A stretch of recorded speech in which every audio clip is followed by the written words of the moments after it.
Welcome back to Audible Archives. I'm Nayara, your host and narrator, and tonight we return to Dormiria, a world trembling between memory and awakening. Reverie stands at the crossroads of dream and echo, haunted by the choices that shaped their soul. The whispers of the past call out, not as ghosts, but as mirrors. Every decision, every sacrifice reverberates through time. This is Mistwoven Legends, Echoes of Reverie, written by Raul. Before we step into the echoes, don't forget to like, comment, and subscribe, because even in dreams, the past never truly sleeps. Chapter 1. The Seeds of Rebellion. The weight of leadership had become familiar to Reverie. It was no longer the crushing burden of responsibility that it once had been, but a part of them woven into the fabric of their existence. Dormiria had been rebuilt, its dreamscape slowly healing after the ravages of the Harbinger's influence. Yet despite the peace they had fought so hard to protect, Reverie sensed something unsettling beneath the surface, a tremor in the fabric of reality that no one else seemed to notice. The Harbinger's rule, it seemed, was not as absolute as it once had been. It began with whispers. At first, they were subtle, a change in the wind, the faintest murmur in the dreams of the sleeping. But Reverie, ever attuned to the pulse of the dreamscape, felt them like an itch beneath the skin, a growing unease in the air. The Harbinger's presence still loomed large in the waking world, casting a shadow over both the mortal realm and the dream realm. But cracks were beginning to form in that control, and Reverie knew that change was coming.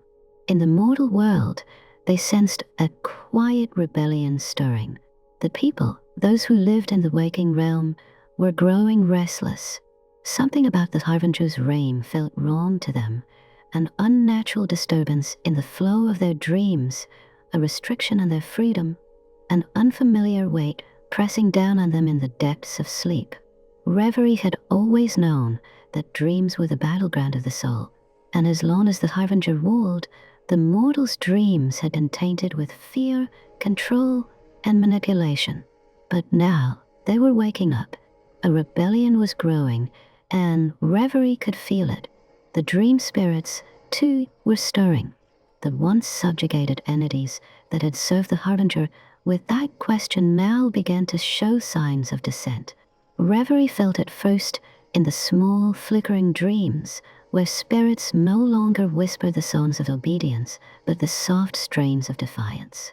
The Dreamweavers of Dormiria, those that had once followed Reverie without question, began to show cracks in their loyalty as well. Some had become more suspicious of Reverie's growing connection to the Abyss, questioning whether they were truly the leader that Dormiria needed. Others, weary of the constant struggle, began to lose faith, disillusioned by the unending war against the Harbinger. And so, despite the fragile peace Reverie had worked so hard to build, they knew that the time had come for action. Dormiria's future, and the very fabric of both the waking and dream realms, was hanging in the balance. Reverie could no longer stand idly by and hope that things would simply right themselves. The cracks were growing larger, and soon the entire structure would collapse. Reverie had never intended to be a revolutionary. They had never desired to lead an army, to rally the masses to their cause. But fate had thrust them into this role, and now it seemed they had no choice but to take up the mantle once again. It was time to gather allies, to create a coalition that could stand against the Harbinger's rule, and to finally put an end to their reign of terror. But the road to rebellion was never simple. Even now, Reverie could feel the weight of every decision they made, the tension of every alliance they forged. Trust was a fragile thing, and there were whispers of betrayal in every corner of Dormiria. Their actions would need to be calculated, and their alliances chosen carefully. Every step forward meant leaving something behind. In secret, Reverie began to meet with those who shared their concerns, the disillusioned Dreamweavers, the mortal resistance movements, and even the rogue spirits who had begun to question their own roles. These were the seeds of rebellion planted in the cracks of Dormiria's once impenetrable walls. Reverie knew that they could not take on the Harbinger alone. They would need to rally those who still believed in the Dream Realm's potential, those who longed for freedom from the Harbinger's suffocating grip.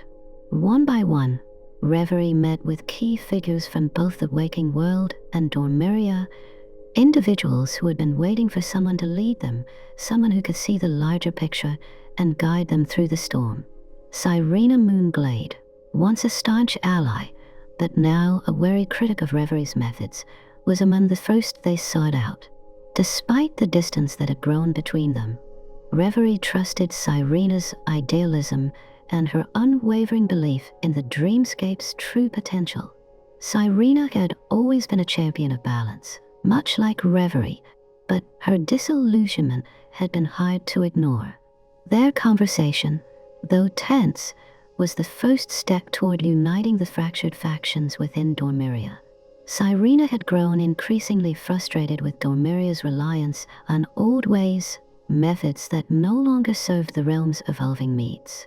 The Harbinger's influence is more insidious than you know, Cyrena warned, her eyes reflecting the shadows of their past disagreements. I see it in the dreams of our people. The fear, the conformity, it's spreading. It's not just the dreamscapes we need to fight for. It's the hearts of those who live in them. Reverie nodded, their mind already turning the idea over. And we can no longer fight this war alone. We need to unite those who are still willing to stand with us. Cyrena hesitated for a moment, then finally spoke. Then let's do it, Reverie. Let's wake them up. The next step was to gather others, those who had once been part of the rebellion, those who had faded into the background after the defeat of the Harbinger's initial onslaught. There was Ilara Nightshade, the reclusive dream thief whose quiet rebellion had once been a rumor, and Hesperios, a spirit who had once been a servant of the Harbinger, but had since become an outcast, wandering the edges of Dormiria with the knowledge of secrets that the Harbinger would prefer remain hidden. With each meeting, Reverie felt the weight of their growing responsibility. They were no longer just a leader. They were the fulcrum of a delicate movement that could topple the power of the Harbinger if it succeeded, or destroy everything if it failed. But despite the fear, despite the risks, Reverie felt something else too, a spark of hope.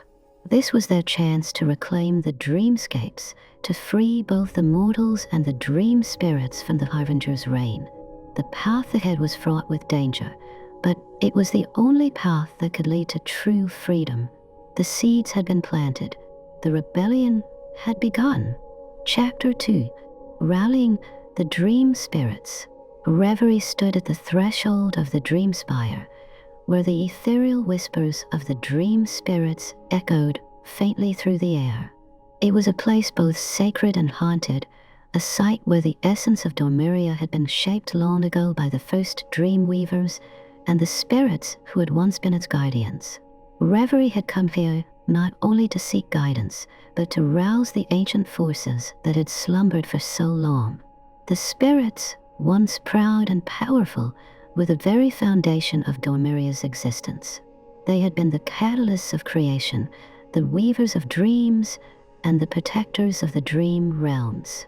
Yet, over time, many had faded into the shadows, their spirits weakened by centuries of subjugation under the Harbinger's reign.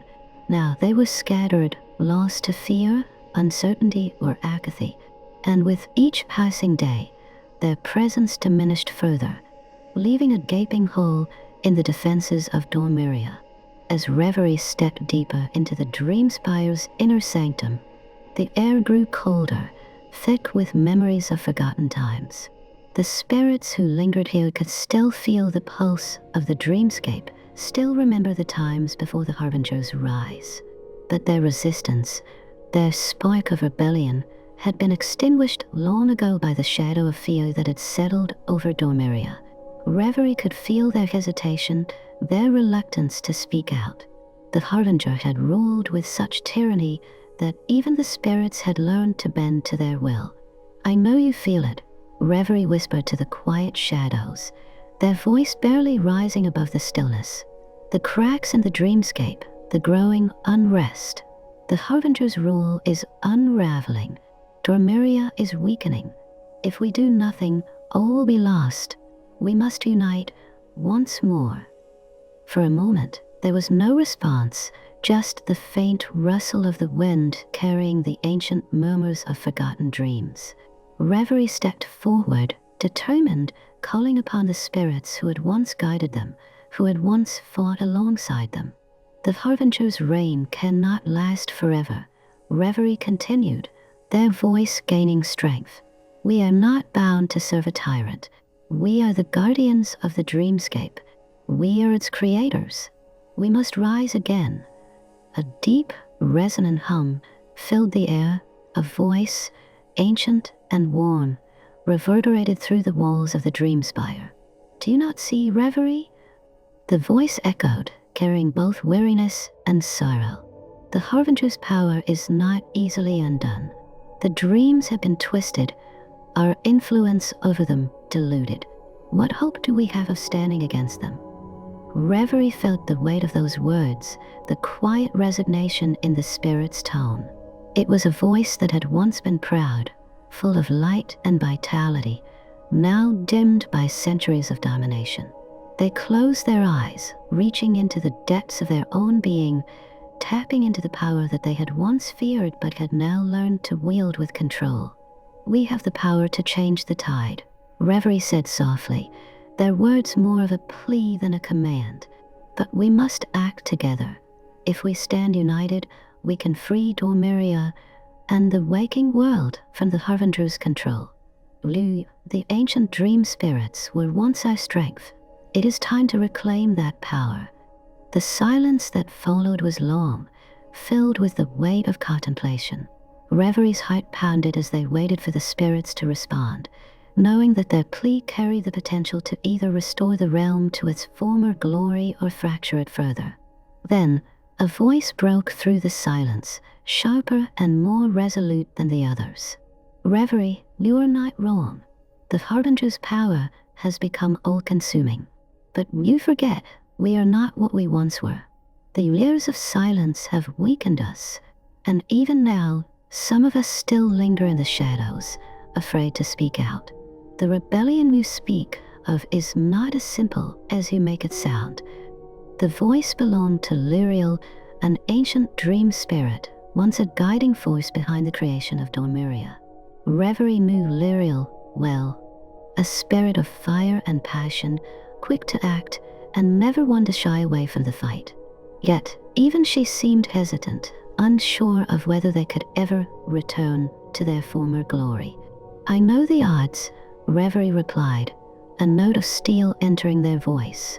"But we do not stand alone.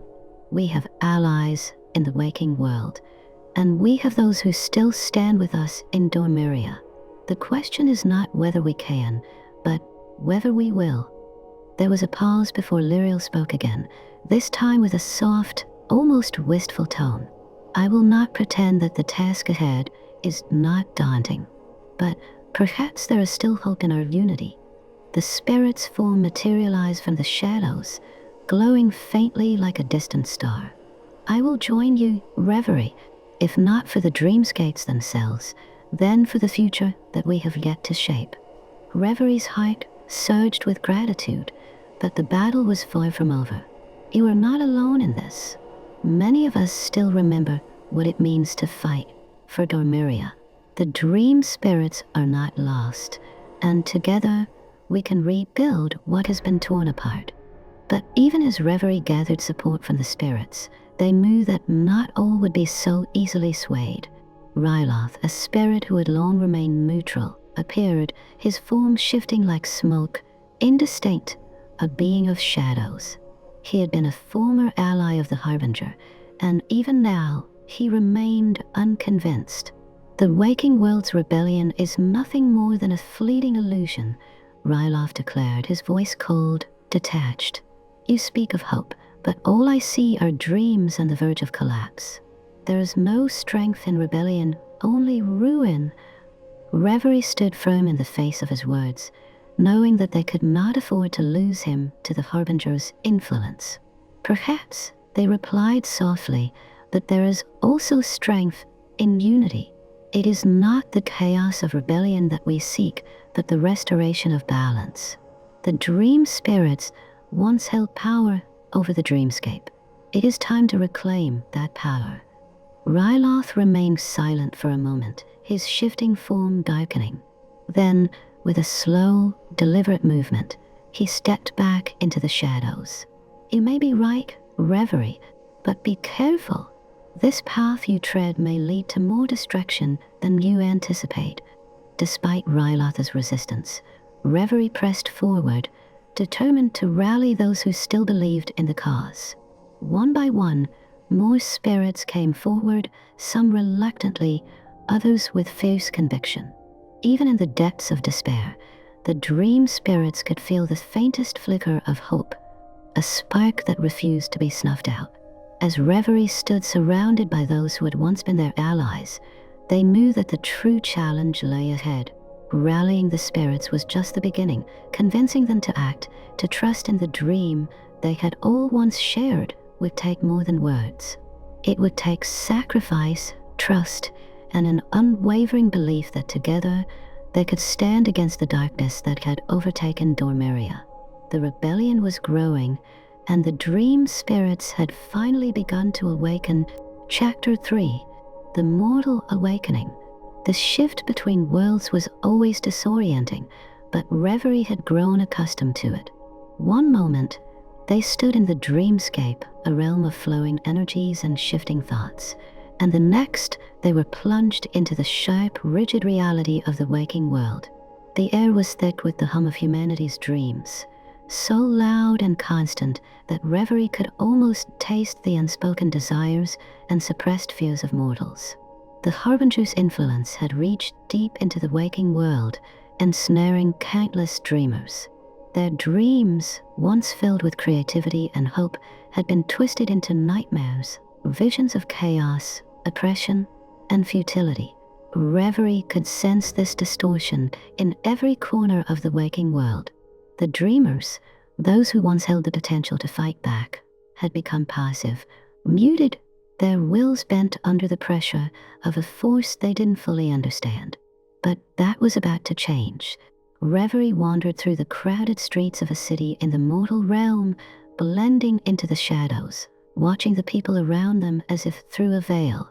They saw individuals walking in a daze, eyes glazed, shoulders hunched under invisible weights. Every face was familiar, yet distant, as though something vital had been stripped away. These people had once held the power to dream, to shape their futures, but now their minds were held captive by the Harbinger's manipulation. Reverie felt a pang of sorrow for them, but their mission was clear: awaken the sleepers, break the chains of oppression, and spark the fire of rebellion. Reverie's first contact came unexpectedly. As they slipped into a narrow alley, hidden from the prying eyes of the passers-by, a young woman stepped forward. Her eyes, wide with fear but also a glimmer of recognition, locked onto Reverie's. She had the look of one who had seen too much, someone who had felt the oppressive weight of a dream distorted beyond recognition. You're one of the lucid whispers, aren't you? Her voice was barely above a whisper, trembling. Reverie nodded, careful not to reveal too much. Yes, I am here to help. The Harbinger's grip is weakening, but the dreamers must wake up. We need you to fight back. The woman hesitated, glancing around nervously before speaking again. It's not that simple. People don't even know what's happening to them. They think their nightmares are just dreams, something to shake off. That they don't realize they're being controlled. They can't see the truth. Reverie took a step closer, their voice gentle but firm. That's exactly why we're here. To show them the truth. To awaken them from the grip of the Harbinger's control. But we need to act quickly before it's too late. The woman's gaze shifted, her eyes narrowing in thought. Then how? They won't believe us. They'll think we're mad. Or worse, they'll turn us in. Reverie's heart sank, knowing the truth in her words. The mortal realm was not as easily swayed as the dreamscape.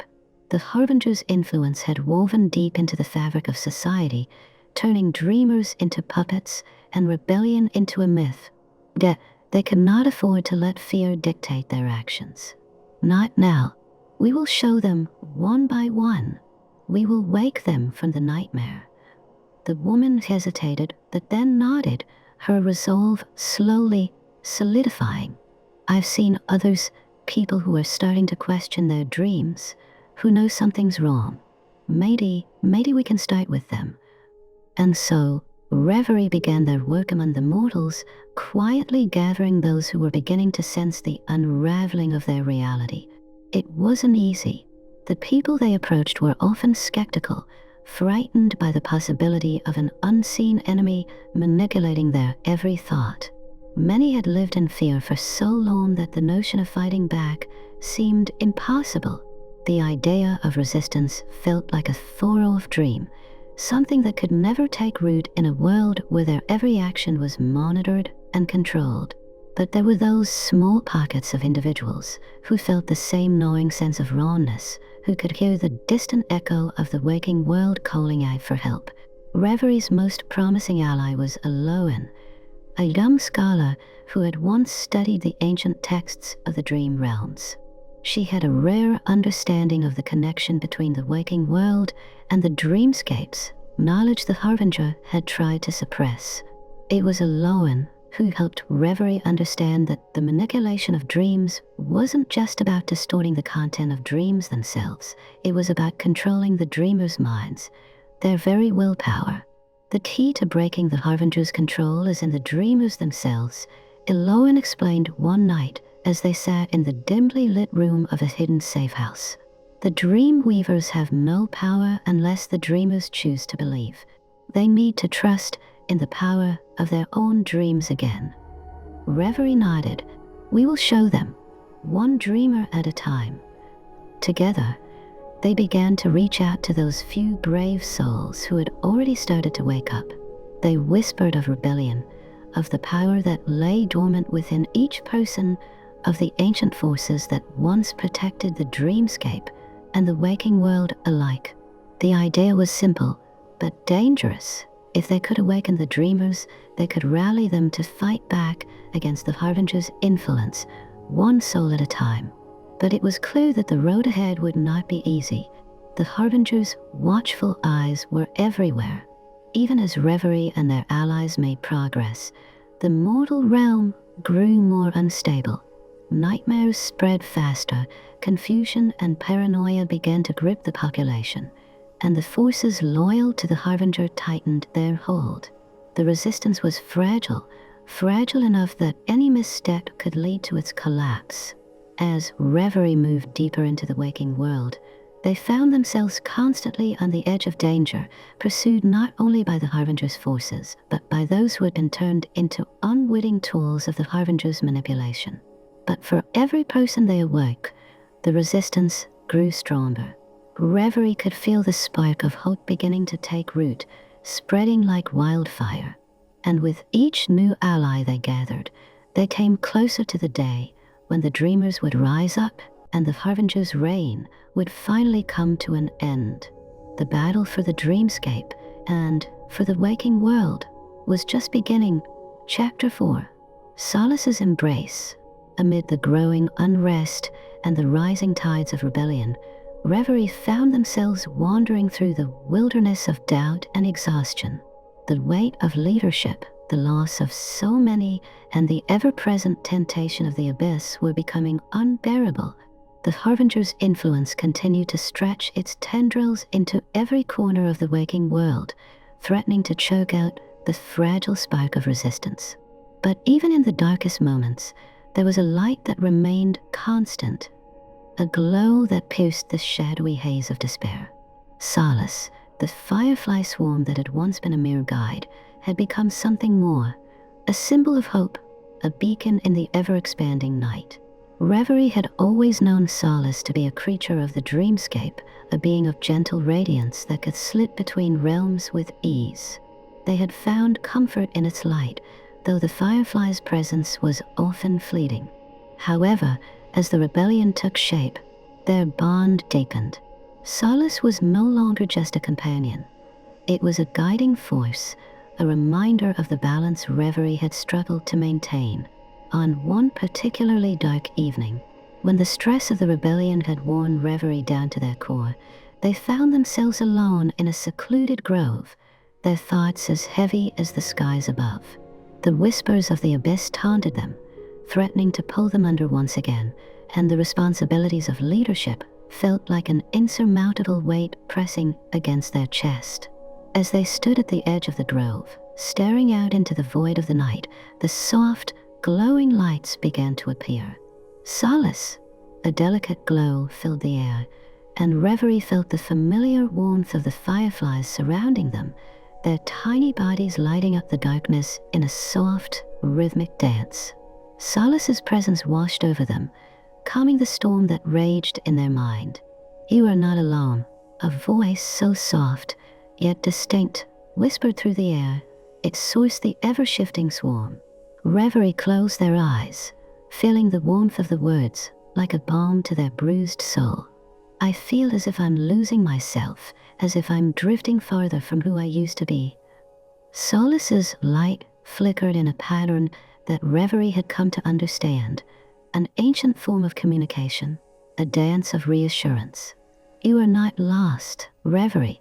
You are finding yourself in the midst of chaos. You are becoming who you need to be." The fireflies swirled around Reverie, their movements slow and deliberate, encircling them in a protective halo. The soft glow of their bodies, like little stars scattered across the night, filled the air with warmth and clarity.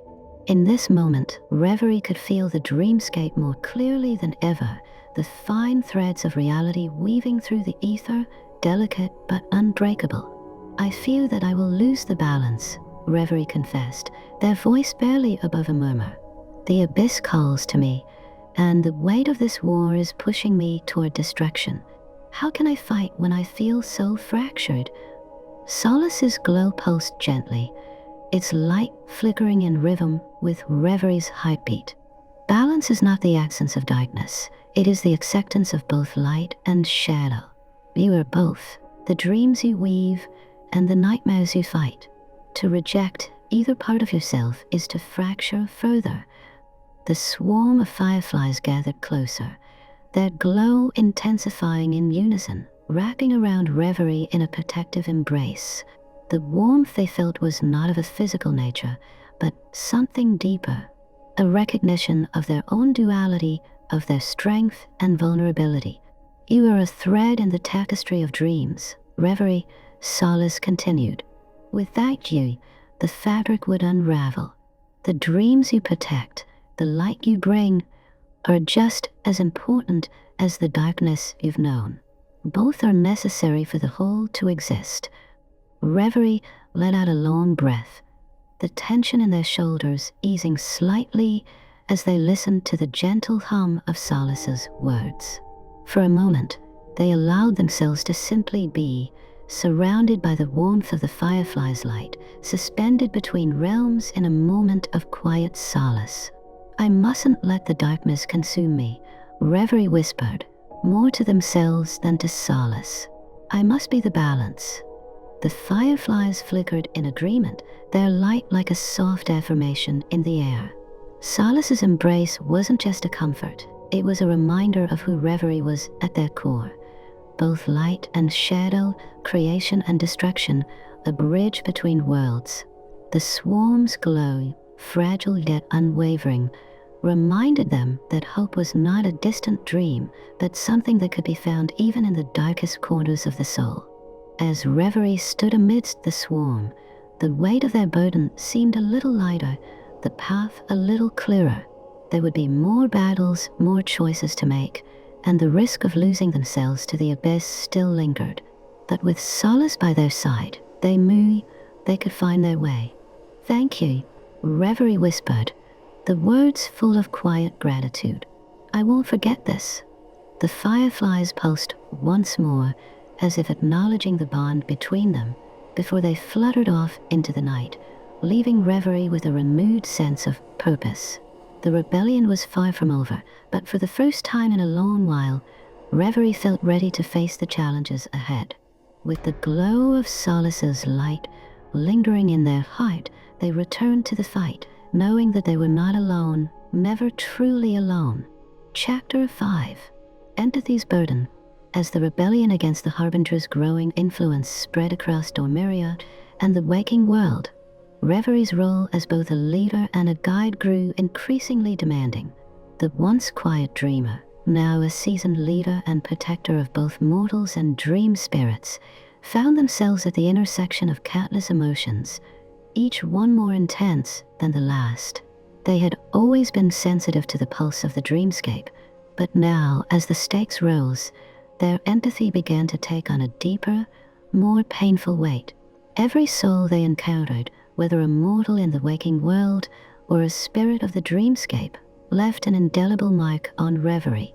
They could feel the grief of the lost, the fear of the oppressed, and the guilt of those who had failed in their roles.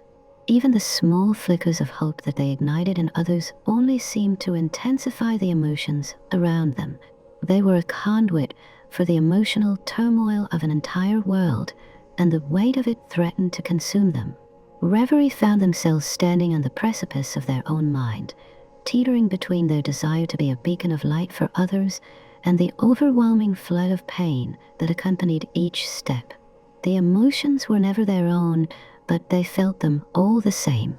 The despair of parents who had lost children in the wake of the Harbinger's attacks, the sorrow of warriors who had failed to protect their homes, and the guilt of those who had once aided the Harbinger's rise. Each emotion settled into Reverie's consciousness like a heavy stone, one after another, until it seemed impossible to breathe with that being crushed under their weight. At times, it felt as though they were drowning in the collective grief of the world. Every victory seemed overshadowed by the cries of those they had failed to protect. Every victory brought with it new souls to heal, new burdens to bear. Reverie began to withdraw into themselves, seeking solace in the moments of silence between their encounters, but even then, the emotions followed them, lingering like a shadow at the edge of their thoughts. One evening, as they sat in the quiet of their chambers, Reverie felt a familiar tug, a longing for the abyss. It wasn't the power that called to them this time, but the numbness, the absence of feeling that the abyss had once offered.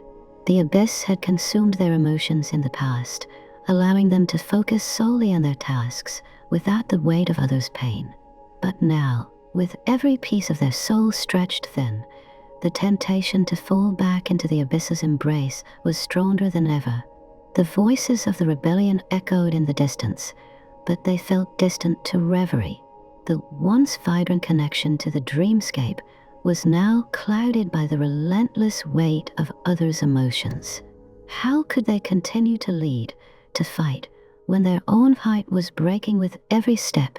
How could they protect others when they were falling apart inside? They closed their eyes, their head resting against the cool stone wall of their room. The soft fluttering of Solace's fireflies, their constant comforting companions, provided some relief, but even their light felt distant now, like a small star flickering far away in an endless sky. "Why does it feel so heavy?" Reverie whispered to the night. "Why does it feel like I'm carrying the weight of the entire world?" The fireflies swarmed closer, their soft glow a gentle balm against Reverie's weary mind. Solace's presence was as comforting as always, a light in the midst of the overwhelming darkness. "Because you care," came Solace's response, not in words, but in the tender warmth that filled the air. "Because you are connected to every soul you encounter. Your empathy is a gift, but it is also your burden." Reverie let out a shaky breath, feeling the weight of their words. "But how can I continue like this? How can I be a leader when my own soul is breaking under the weight of all this pain?" The fireflies danced around them, their glow soft but steady. You are not alone in this. You do not carry the burden alone. Reverie clenched their fists, the emotions swirling within them threatening to spill over. I am alone. No one else can feel what I feel. No one else understands the cost of every soul I touch. Solace's light flickered, a soft pulse of reassurance. You may feel the weight of the world, Reverie, but that does not mean you carry it alone. There are others beside you, and you carry their burdens as they carry yours. You are bound to them, not by the weight of your empathy, but by the strength of your heart. Reverie's chest tightened at the words, the truth of them resonating deep within. They were not alone. They were not meant to carry the weight of the world by themselves. And yet, as the burden of empathy continued to weigh heavily on them, Reverie couldn't help but wonder if they were truly strong enough to bear it. But even in the face of such overwhelming emotion, a spark of resolve flickered within them. Reverie could feel the presence of their allies, the dream spirits, the mortals, and the warriors who fought alongside them. They were not alone, as Solace had said. Their pain was shared, and together they could find a way forward. Reverie stood, the weight of their responsibilities still heavy, but no longer suffocating. They had seen the pain of the world, but they had also seen its hope. They had felt the sorrow of the fallen, but they had also seen the resilience of those who continued to fight, despite the odds. The rebellion was far from over, but Reverie knew now that they didn't have to carry it all alone. They could lean on their allies, just as they leaned on the light of Solace. And with that thought, Reverie felt a small but significant shift within themselves. The burden would remain, but it would no longer define them. They would continue to lead, continue to fight, but with a new understanding that empathy, though heavy, was not a curse. It was the very thing that made them human, the very thing that allowed them to connect with those they fought to protect. With a steadying breath, Reverie stepped away from the quiet solitude of their room. There was still much to be done, and the burden of leadership would never truly disappear. But they would face it not alone, but with the strength of the souls they carried within them, and with the light of Solace to guide them through the darkest moments. Chapter 6. The Strain of Leadership. Reverie had always been a dreamer, a protector, and a bridge between the realms of light and shadow. But now, as the leader of a rebellion that spanned both the waking world and Dormeria, the mantle of responsibility weighed heavier with each passing day. Their empathy, once a quiet gift, had become both a beacon of hope and a double-edged sword. It was the source of their strength, driving them to guide, heal, and inspire those who followed them. But it also became a vulnerability, a point of exhaustion that threatened to break them. Each soul they encountered left a mark on them, and as the rebellion grew, so did the number of burdens they carried. Reverie had learned to bear the weight of grief and sorrow, but now the constant flow of emotion was becoming a torrent. Every victory, every moment of hope sparked a new wave of pain and doubt.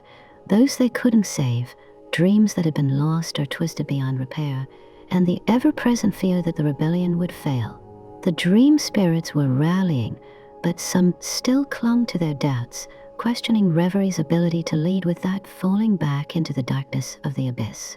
The mortal realm was awakening, but the weight of their suffering was more than Reverie had anticipated. And then there were the whispers, their allies, some who were growing weary of the constant battle, others who questioned whether Reverie's path was the right one. The strain of keeping their alliance intact was becoming too much to bear. There were moments when Reverie would stand before their army of rebels, speaking of hope and strength, but inside, they felt as if they were crumbling.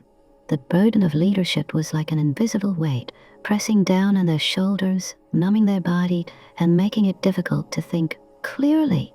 They could no longer tell where their thoughts ended and the worries of their people began.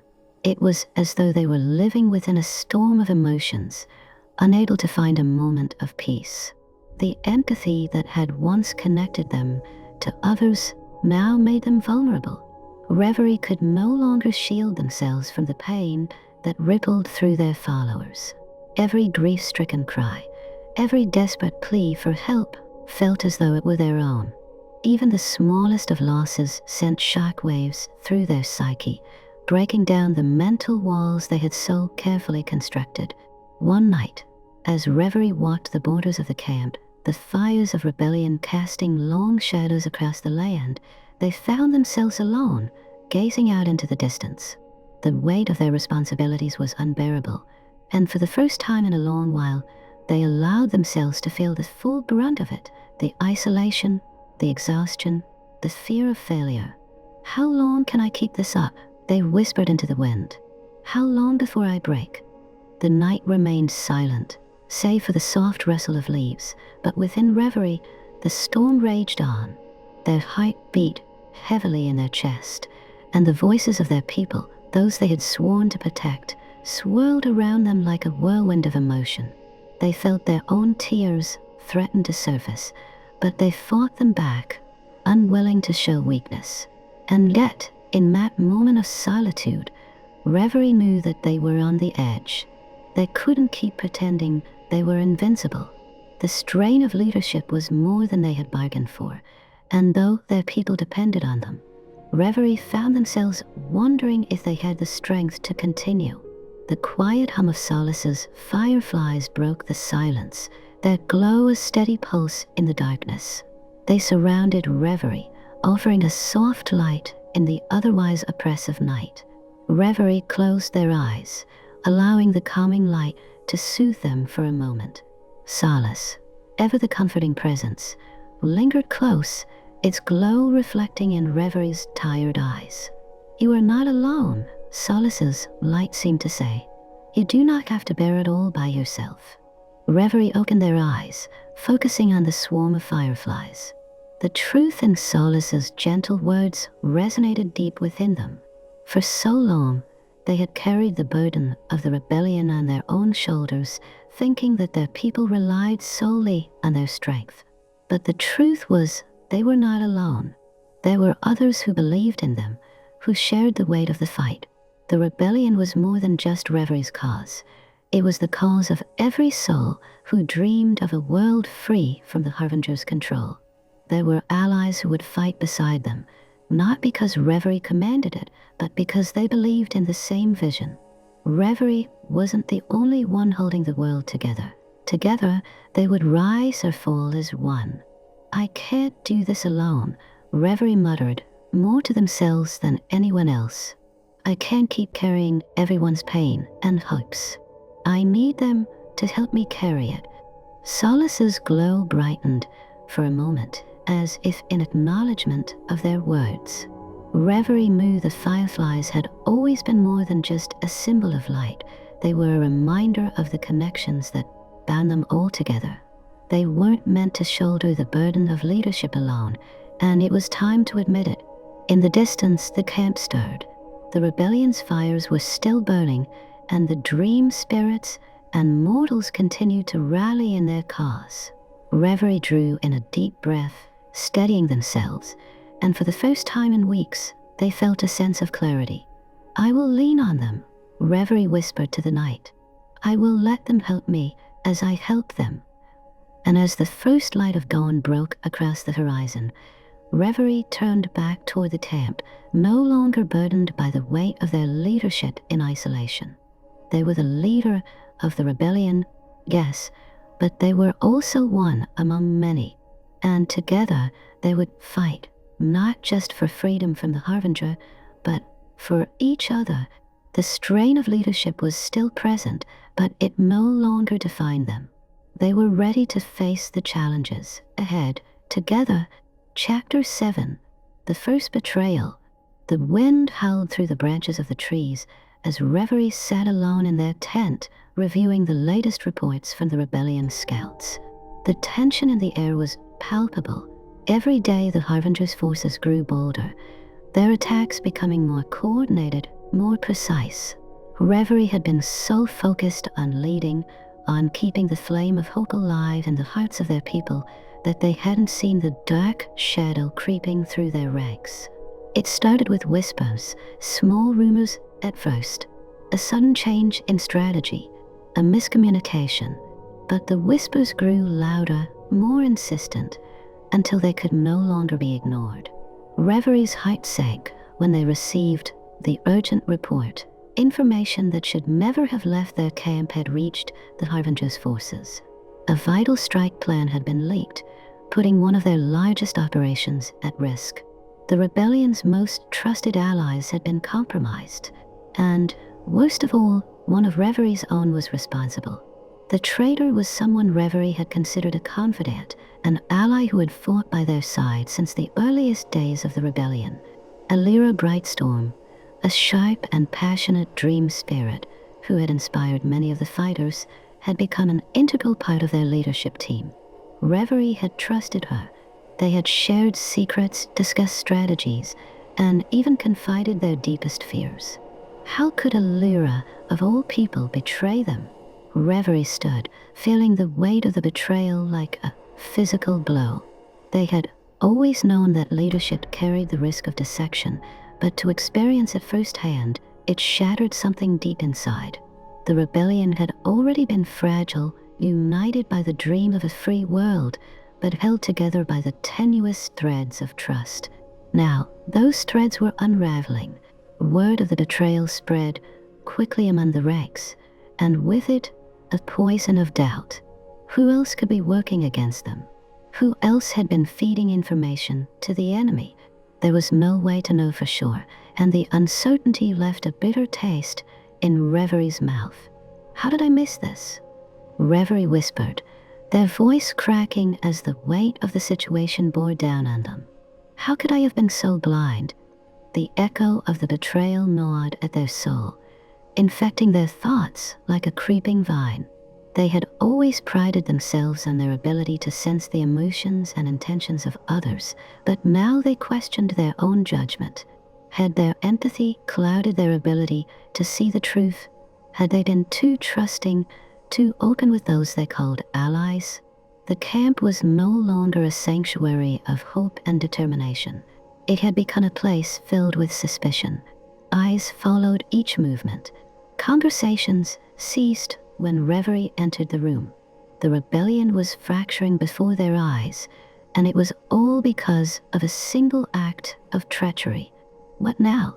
Reverie's voice was barely above a whisper, filled with both pain and fury. How do I lead when the very foundation of trust has been shattered? They had always known that not everyone would remain loyal forever.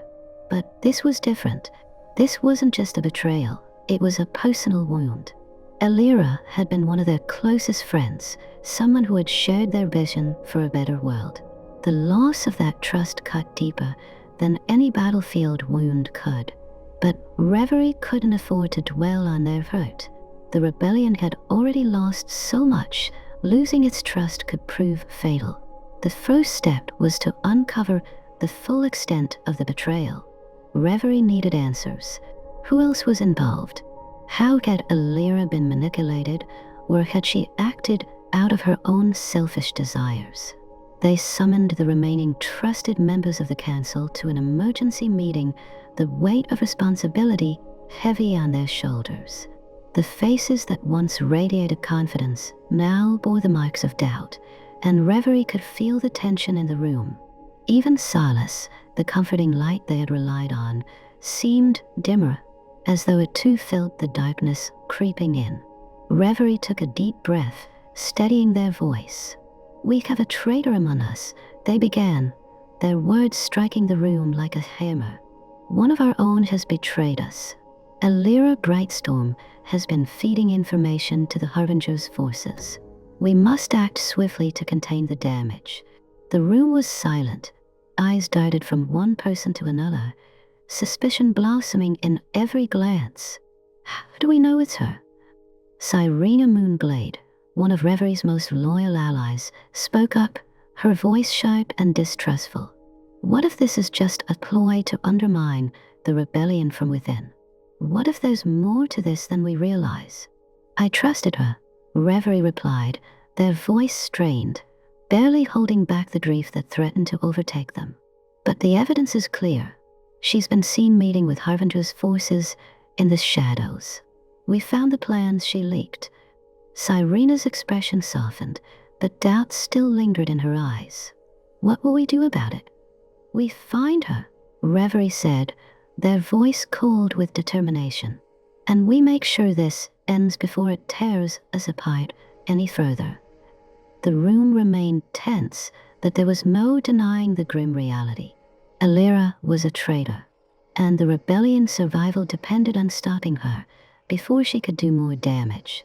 But even as they prepared to track down their former ally, Reverie couldn't shake the gnawing feeling in their chest. How could they have missed this? Had they been too wrapped up in their own struggle to see the subtle shifts in their closest allies? As Reverie prepared to leave the council, they couldn't help but ask themselves one question. If Alira betrayed me, who else might follow? The future of the rebellion and their own heart seemed more uncertain than ever before. Chapter 8. Shadows of Doubt. The echoes of Alira's betrayal lingered in Reverie's mind like a haunting melody, each note a reminder of the fragile foundation on which their rebellion stood. The once unified force had splintered, and Reverie's heart felt the wake of the fracture. Suspicion festered, spreading like a virus through the ranks. The very dreamscape they sought to protect seemed to mirror the chaos around them, distorted and unstable. Every decision Reverie made was now tainted by the gnawing question of whether they were truly fighting for the right reasons.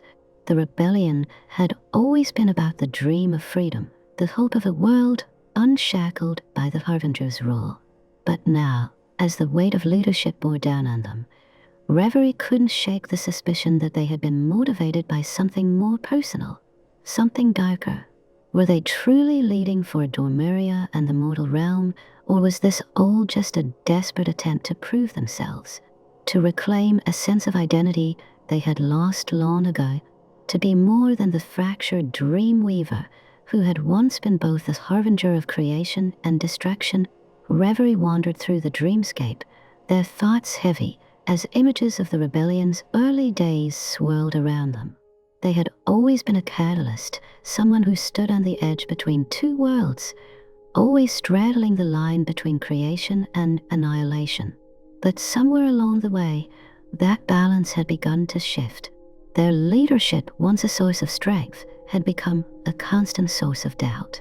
The more they tried to hold the rebellion together, the more they questioned if they were doing it for others or simply to prove they could, to silence the whispers of inadequacy that haunted their every move.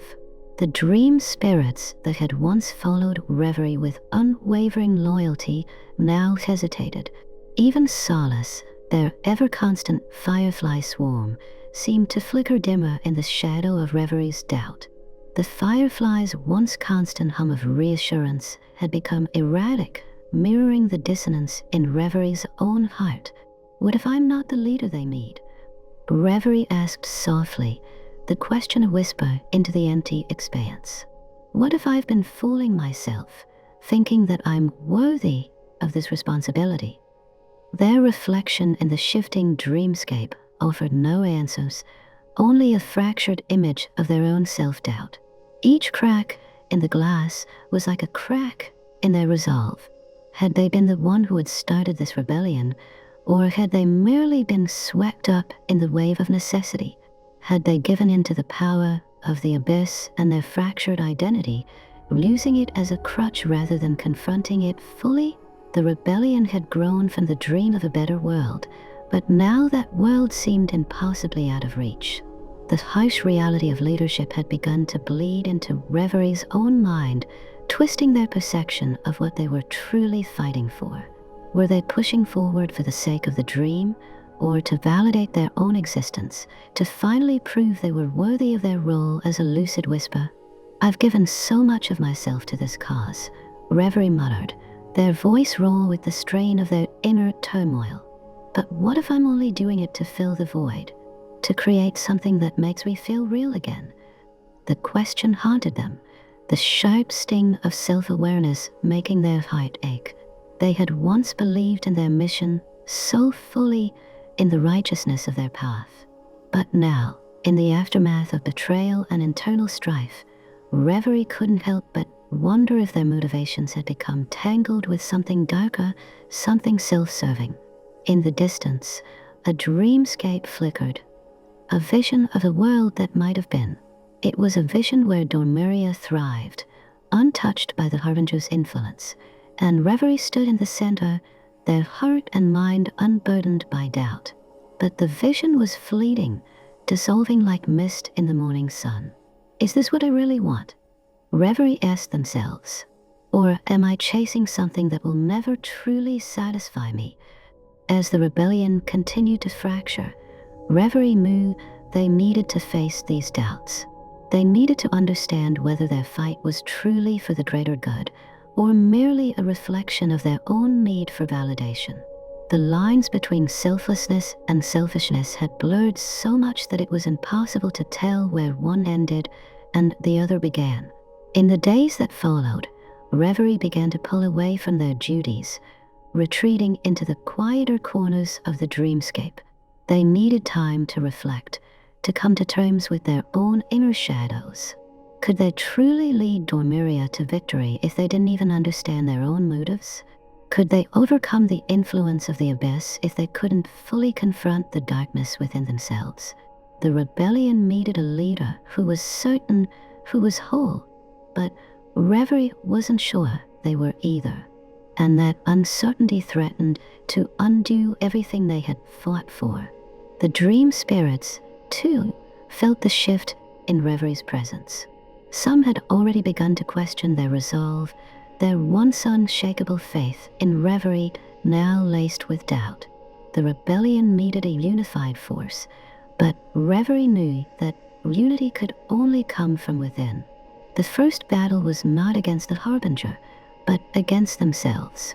And as the shadows of doubt grew ever closer, Reverie realized that their greatest struggle might just be with the fractured parts of their own identity, the pieces that had been torn apart by the Abyss, by betrayal, and by their own choices.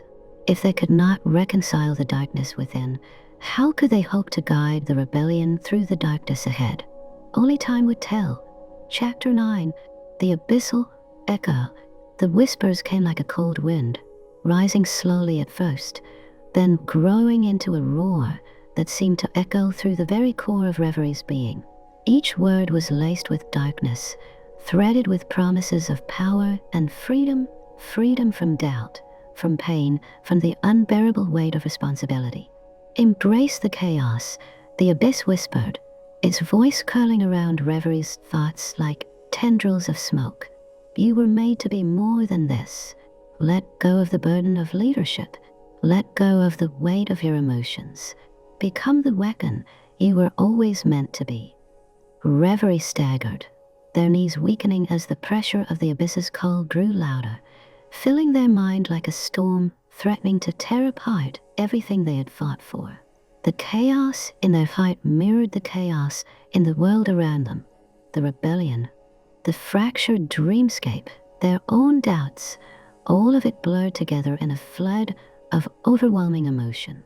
For a moment, Reverie felt the Abyss pulling at them, inviting them to surrender, to let go of the fragile thread that had held them together for so long.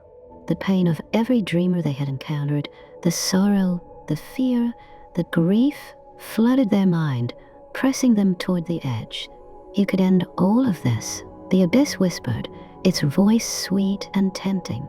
You could reshape reality itself with your power. Your heart is heavy with the weight of others' pain.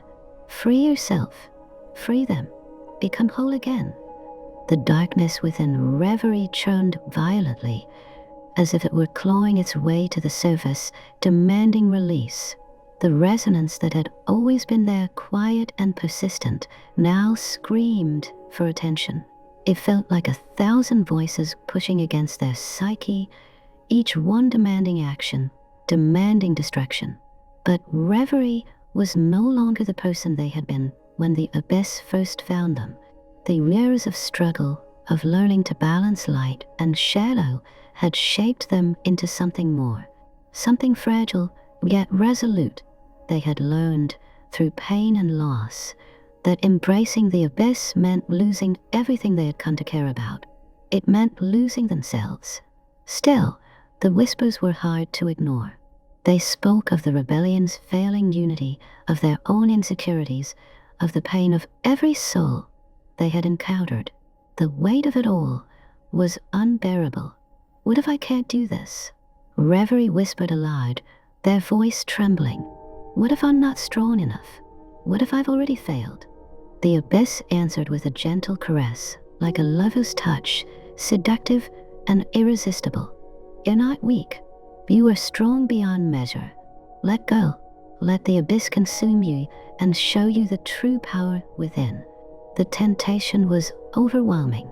It was so easy to give in, to let go of the fear and doubt, to embrace the void and reshape the world in their image. Reverie could see it, feel it, the power at their fingertips. They could bend reality to their will, could fix the rebellion, could end the Harbinger's reign with a single thought. But the price was too great. Reverie had seen what happened to those who succumbed to the abyss. They had seen the destruction it left in its wake, the lives torn apart, the souls consumed. To use the abyss was to sacrifice everything they had worked for, to erase the very thing that made them human.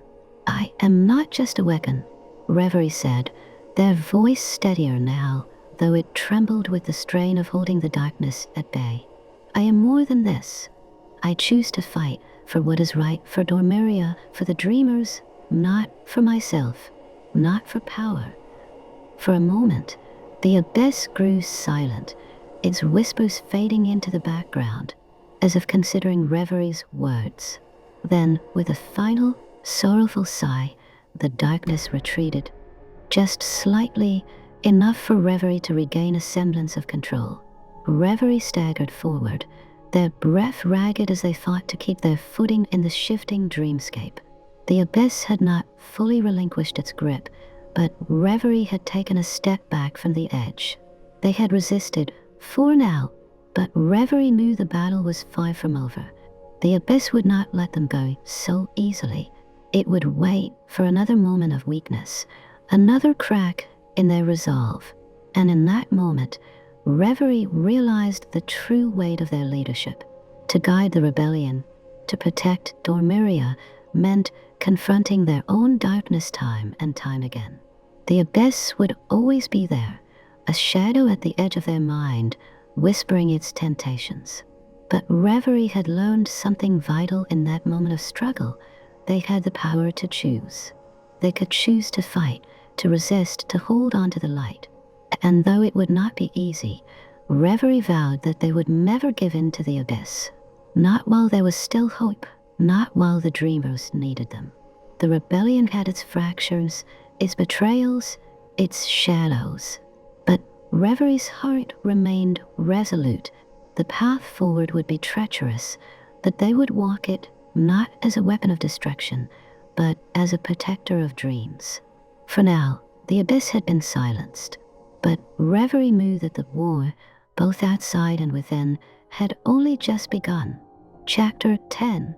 The Bond of Solace.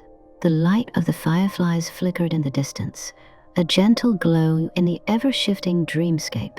Reverie's mind felt like a battlefield, one side torn by the whispers of the abyss, urging them to surrender to the chaos, while the other struggled to hold on to what little sanity remained. The burden of leadership, the weight of the rebellion's fragile unity, and the turmoil within them pressed against their chest, threatening to crush them. Reverie closed their eyes, trying to steady their breath, but it was as if the very air around them had become thick with darkness. The abyss pulsed within like a heart beating out of sync with their own, each beat driving them closer to the edge. Why am I doing this? Reverie whispered to no one in particular, their voice laced with doubt. Why can't I just let go? Everything would be easier if I could just let it all fall apart. The fireflies, ever faithful, glimmered in the shadows, their gentle light weaving through the darkened dreamscape like threads of hope. As if sensing Reverie's fragile state, Solace, a glowing swarm of luminous fireflies, moved closer, the soft hum of their light soothing the tension in the air. Solace had been a constant presence, a silent companion ever since Reverie's journey began, but now their presence felt different, more urgent, more alive with intent. Reverie looked up, their heart heavy. The fireflies hovered around them, surrounding them in a protective circle. Their light was calm, but it radiated with an intensity that pulled Reverie back from the brink of despair. "You don't have to face this alone," a gentle voice seemed to echo in Reverie's mind, though it was not Solace's voice. It was a feeling, an essence, an understanding that reached deeper than words. "I will guide you, even when the path is unclear."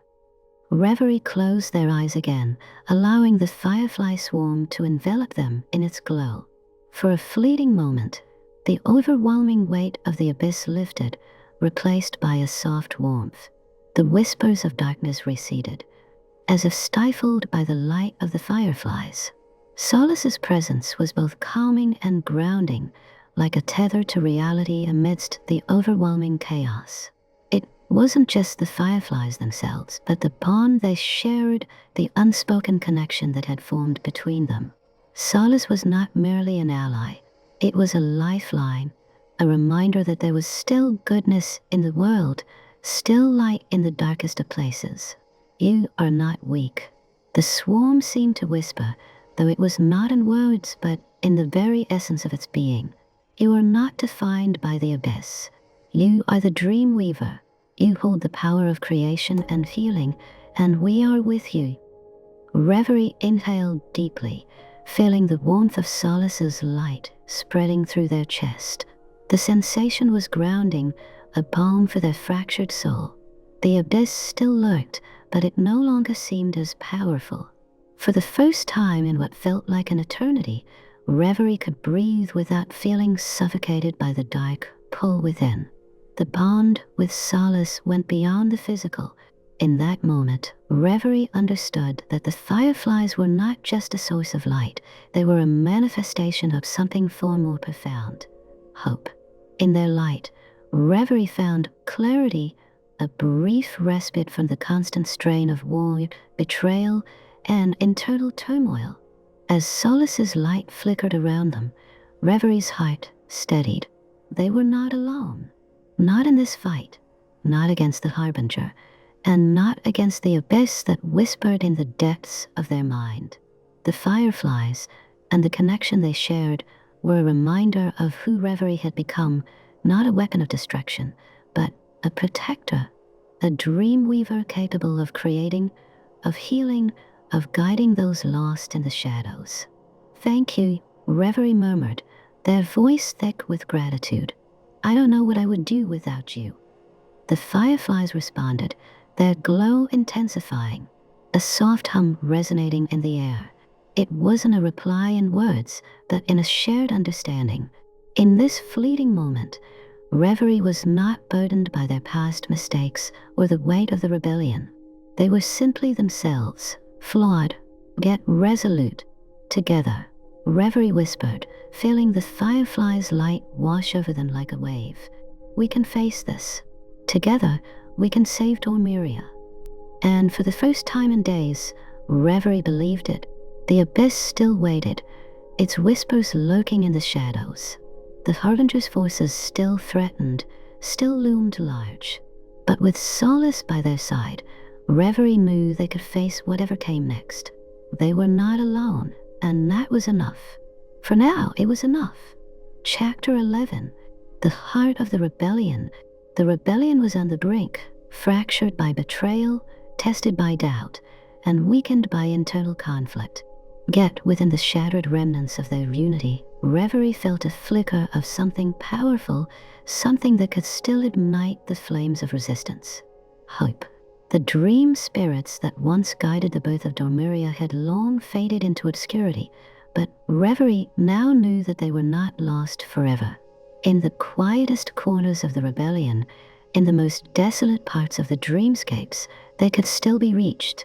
Reverie had already begun to repair the rift with the dream spirits, calling on their ancient wisdom to rebuild the fractured trust and rekindle the shared vision of a free Dormiria. But it wasn't just the dream spirits that needed mending. Reverie had come to understand that their greatest strength did not lie solely in their powers, or even in their leadership, but in the way they connected with others. It was the quiet words of encouragement whispered in the heat of battle, the moments of shared vulnerability during long nights of planning, and the understanding that, at their core, everyone in the rebellion had a role to play, dreamers and dreamweavers alike. As the days passed, Reverie felt the shift. They could see it in the eyes of the dream spirits as they rallied to the cause, no longer filled with uncertainty but a renewed sense of purpose. They felt it in the mortals whose dreams had been so deeply altered by the Harbinger's rule, now waking to the possibility that they might be able to reclaim what had been stolen from them. They heard it in the whispers of the rebellion's soldiers, those who had once faltered in the face of betrayal, now speaking of hope, of the future they could still shape. We can undo the past, Reverie thought as they stood in the heart of the dreamscape, overlooking a battlefield of possibilities. But we can fight for the future. Together. They had learned, perhaps too slowly, that leadership was not about forcing others to follow. It was about inspiring them to believe in the vision they shared. Reverie's role as a leader had never been about command or control. It had always been about creating a spark that could ignite others. And now, with the rebellion reforged, that spark was beginning to grow into a flame that could burn bright enough to challenge the Harbinger's reign. It wasn't just in the grand plans or the battles ahead that Reverie found strength, but in the small moments of connection. The dream spirits who, despite their ethereal existence, had once withdrawn in fear, now stood side by side with the mortals, their presence a powerful testament to the unity they had forged. One evening, as Reverie walked through the camp of the rebellion, they saw a group of mortals sitting around a fire, laughing, talking, and even singing, a small, fleeting reminder of the lives they were fighting for. Solace, their ever-loyal firefly swarm, hovered nearby, its light a soft beacon of hope. This is why we fight, Reverie realized. For these moments, for these lives. And as they looked upon the dream spirits, now offering their own forms of comfort to the wounded and weary, Reverie felt their connection to both realms, Dormiria, and the waking world strengthened, solidified by the love and empathy they had for each soul they protected. With this understanding, Reverie made a vow to themselves. They would not let the rebellion fracture again. They would not allow the fear of the abyss to control their choices. Their true power came not from the abyss, not from their past, but from the bond they shared with the people they fought alongside. We are the heart of this rebellion, Reverie whispered, a newfound resolve filling their chest. And together, we will rise. As the rebellion rallied once more, growing stronger with each passing day, Reverie found solace in the knowledge that, despite all the darkness they had faced, there was still light to be found, in the hearts of those who believed in something better. And in that light, Reverie knew they had found their true purpose. Chapter 12. The Dreamweaver's Struggle. Reverie had always been a skilled dreamweaver, shaping the very fabric of Dormiria with ease. Their powers had once flowed like a river, guiding the dreamscapes with a steady hand, creating beauty, hope, and peace. But now, that same power felt like an unruly storm, wild, untamed, and threatening to tear everything apart. The more Reverie pushed their abilities to their limits, the more their creations faltered. What once were vibrant dream-form structures now twisted and collapsed into chaos. The boundaries between realms blurred, distorting the very essence of reality itself. Reverie could feel the strain in every thread they tried to weave, the fracture lines in their own soul mirroring the cracks in the dreamscape. Why can't I control it? Reverie muttered, their hands trembling as they attempted to mend a fragile dream. The dreamscape around them flickered, shifting erratically as they forced their powers to reshape it. But instead of stability, a rift tore open, sending waves of destruction through the once calm landscape. The peaceful village they had tried to protect collapsed, its houses turning to ash, and Reverie gasped as their height cracked along with it. The more they tried to fix the damage, the worse it became. Each failed attempt at dream weaving brought more chaos, more destruction, and a gnawing emptiness that seemed to consume them from within. They could feel the abyss, ever present, pulling at the edges of their mind, tempting them to surrender to its power, to let go of the struggle, and embrace the darkness that had always been a part of them. The burden was too much.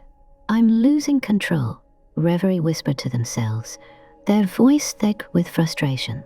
The once vibrant, radiant force that had shaped dreams now seemed like a fragile thread that threatened to snap with every pull. The dreamscape around them shimmered, twisting as if it too felt the strain of Reverie's powers. The beautiful tapestry they had woven was becoming a nightmare, chaotic, unpredictable, and beyond repair. In the waking world, the rebellion relied on Reverie's powers to stabilize the dreamscapes, but as the struggle to control their abilities deepened, Reverie felt their connection to their allies begin to weaken. They no longer felt like the unshakable leader they once were. Instead, they felt like a broken, flawed dreamer, losing their grip on the very reality they had sworn to protect. Reverie sank to their knees, exhausted, the weight of their failures pressing down on them. The soft glow of Solace's fireflies surrounded them, but even their comforting light felt distant, like a beacon too far to reach. I was supposed to be their hope, Reverie thought bitterly. I was supposed to hold Dormiria together, but I can't even hold myself together. But amidst the frustration and despair, a thought flickered in their mind, a single fleeting realization that gave them pause. Maybe it wasn't about perfect control. Maybe it wasn't about fixing everything all at once. What if the answer isn't in control at all? Reverie thought, what if the answer lies in accepting the imperfection? Their mind drifted to the dream spirits, to the mortals they had fought alongside. The struggle, the rebellion, they had all been built on the acceptance of imperfection. The rebellion itself had been fractured, torn apart by betrayal and doubt, but it had persevered, grown stronger in the process. The scars and the cracks had made it real, made it something worth fighting for. Perhaps it was the same with the dreamscape. Perhaps the fractured, unstable nature of their powers wasn't a weakness, but an opportunity to reshape the world in a way that embraced imperfection and change. I can't fix everything, Reverie realized, wiping tears from their eyes. But maybe I can help it grow. With that thought, they began to weave once more, but this time they did not force perfection. They allowed the cracks to show, allowed the imperfections to take shape. Reverie's powers no longer sought to mend everything, but instead to create something new, something resilient, something that could evolve. And as they did, the dreamscape around them began to shift, slowly but surely. The distraction faded, replaced by a new form, raw, alive and flawed, but beautiful in its complexity. The structures that had crumbled began to grow again, not as they were before, but as something different, something stronger in their imperfection. I'm still learning, Reverie whispered to themselves. But I can do this. The battle was far from over, and the consequences of their choices were still heavy on their shoulders, but Reverie understood now. The struggle itself was not the enemy. It was a part of the process, a necessary step toward growth, both for themselves and for Dormiria. And in the end, perhaps that was enough. As Reverie stood, steadying themselves, Solace hovered closer, its light warm and comforting. Together, they would continue to weave, no longer in search of perfection, but in pursuit of something deeper, something that embraced the fragility of life. And from that fragility, created something worth protecting. Chapter 13, A Tainted Dream. Reverie stood at the center of the dreamscape, their hands trembling as they reached out to weave a haven for the weary revels. The dreamers needed rest, needed a place of peace, and refuge to recover from the constant battles. It was supposed to be a simple task, a safe place where their minds could heal and gather strength for the coming conflict. But as Reverie began to weave, something felt wrong. The threads of the dreamscape twisted unnaturally under their touch. The once familiar and comforting power of creation now felt dark, tangled, like a storm trying to break free from their grasp. Reverie's own fractured emotions bled into the dreamscape, fear, doubt, guilt, all of it seeping into the very fabric of the dream. The sky above them rippled, turning from a soft, inviting shade of twilight to an oppressive, stormy black. The ground beneath their feet warped, shifting between soft grass and jagged, cracked earth. The gentle breeze turned into a howling wind that carried whispers of regret and failure. The dreamscape once meant to soothe had become a reflection of Reverie's inner turmoil, a nightmare crafted from the very fears they had tried to suppress. Inside the dream, the revels began to stir. At first, they were confused, their peaceful sleep disturbed by the rising sense of unease. But as the nightmare grew stronger, their fear blossomed, turning their dreams into monstrous reflections of their anxieties. Some saw the faces of lost comrades, others were chased by shadows of the Harbinger's forces. All around them, the dreams spiraled into chaos, mirroring Reverie's growing instability. "This isn't what I intended," Reverie whispered, their voice strained. "I just wanted them to rest," but the dream had taken on a life of its own. The more Reverie tried to correct it, the worse it became. The nightmare spread like a plague, each attempt to tame it only adding fuel to the fire. Reverie's mind was unraveling, and with it, the dreamscape was spiraling further into darkness. The dreamers woke with a start, their hearts racing, sweat dripping from their brows. They looked around, disoriented and terrified, their minds still tangled in the nightmare's grip.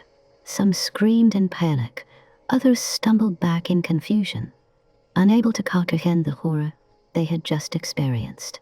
Reverie stood at the center, helpless, watching as their failure unfolded before them. "What have I done?" Reverie's voice cracked, the weight of their failure sinking in. "I can't even create a safe place for them. What kind of leader am I?" The dreamers, still shaken, began to question Reverie's ability to lead. Whispers spread quickly among them. Doubt, fear, and confusion seeped into their ranks. Had Reverie truly lost control of their powers? Was this the beginning of the end? Could they trust someone who had just unleashed a nightmare upon them?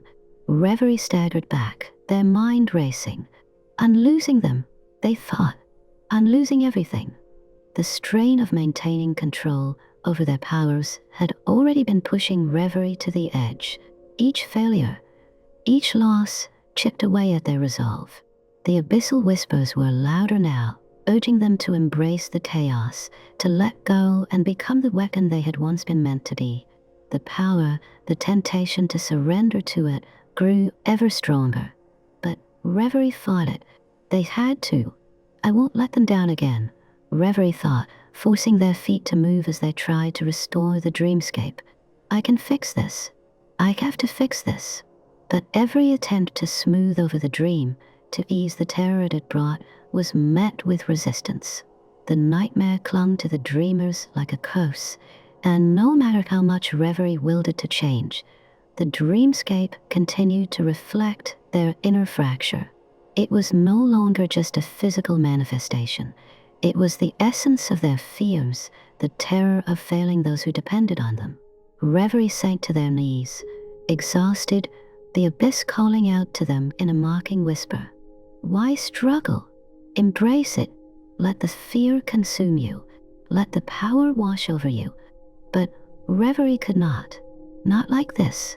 Not at the cost of everything they had fought for. The fireflies of Solace fluttered around them, soft and gentle, offering a brief moment of clarity amidst the storm. Solace's light was a constant, a small but steadfast reminder that there was still hope, even in the darkest moments. "I can fix this," Reverie whispered, more to themselves than anyone else. "I have to." But the road to redemption would not be easy. Their powers were still fractured, still tangled with the shadows of their past. They would need to confront their own fears, their own darkness, before they could begin to heal the damage they had caused. The dreamscape was a reflection of their own broken mind, and until they could restore balance within themselves, they would continue to struggle. Reverie stood, looking out over the disoriented rebels, their hearts heavy with guilt. "I won't give up. I can't." With that silent vow, Reverie began the long, painful process of unraveling the nightmare they had woven, learning to face their fears, to heal the fractures within, so that they could once again offer hope, not fear, to those they led. Chapter 14. The Turning Point. Reverie stood on the edge of the dreamscape, gazing out at the chaos they had unwittingly unleashed. The distorted echoes of their nightmares still lingered, fragments of fear and despair rippling through the fabric of Dormiria. Each step forward seemed to bring them closer to the abyss's call, the resonance louder now, a constant reminder of the power they could wield if only they surrendered. "There's no balance here," Reverie whispered to the shimmering horizon. "Only destruction waiting to consume me." The rebellion had reached a precarious juncture. The nightmare they created had shaken the rebels' trust. Reverie could see it in their eyes: fear, doubt, and the question that no one dared to voice aloud. Was their leader slipping into the abyss? Solace hovered near, the firefly's light flickering like a heartbeat. Their presence was soothing but fragile, as though even they could sense the strain that weighed on Reverie. "Is this all I am now?" Reverie thought, a vessel for ruin, but within the darkness there was a glimmer of another possibility. Reverie closed their eyes, recalling the moment they first discovered dreamweaving, not as a weapon, but as an art. The delicate threads of creation and destruction had once been balanced in their hands, each stitch a reflection of hope. That memory stirred something deep within them, a faint but persistent belief that perhaps the power they feared could still be harnessed, not as a tool of devastation, but as something entirely new. What if? Reverie hesitated, the thought trembling on the edge of their mind. What if I don't have to fight this power? What if I learn to reshape it? The abyss had always been an adversary, a shadow that loomed over their every action. But what if it could become something else, a source of strength, not as a weapon to destroy, but as a force to create, to heal? Reverie's heart raced at the thought. It was a risk, a gamble that could cost them their very soul. But the alternative, continuing to battle with fractured strength while the abyss pulled them closer, was no less perilous. The dreamscape around them began to shift, responding to the conflict within.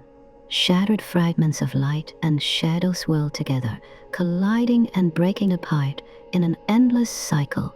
Reverie reached out tentatively, their fingers brushing against the threads of the dreamscape. The power surged beneath their touch, wild and unyielding, but it wasn't entirely alien. It was a part of them, a reflection of who they were, fractured yet whole. "If I can weave light and shadow together," Reverie murmured, "if I can find balance, maybe I can find a way forward." The abyss's whispers grew louder, mocking and insistent.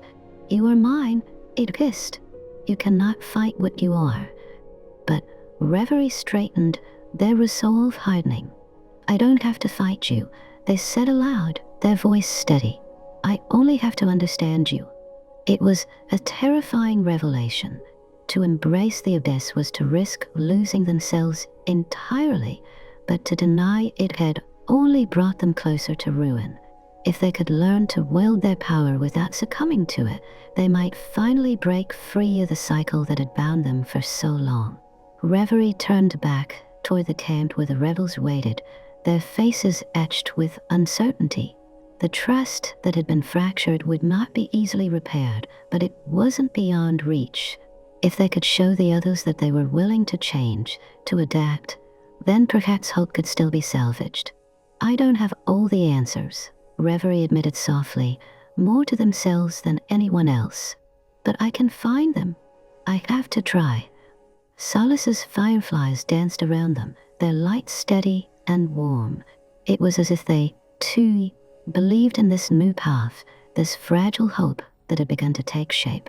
Reverie took a deep breath and stepped forward, the threads of the dreamscape shifting beneath their feet.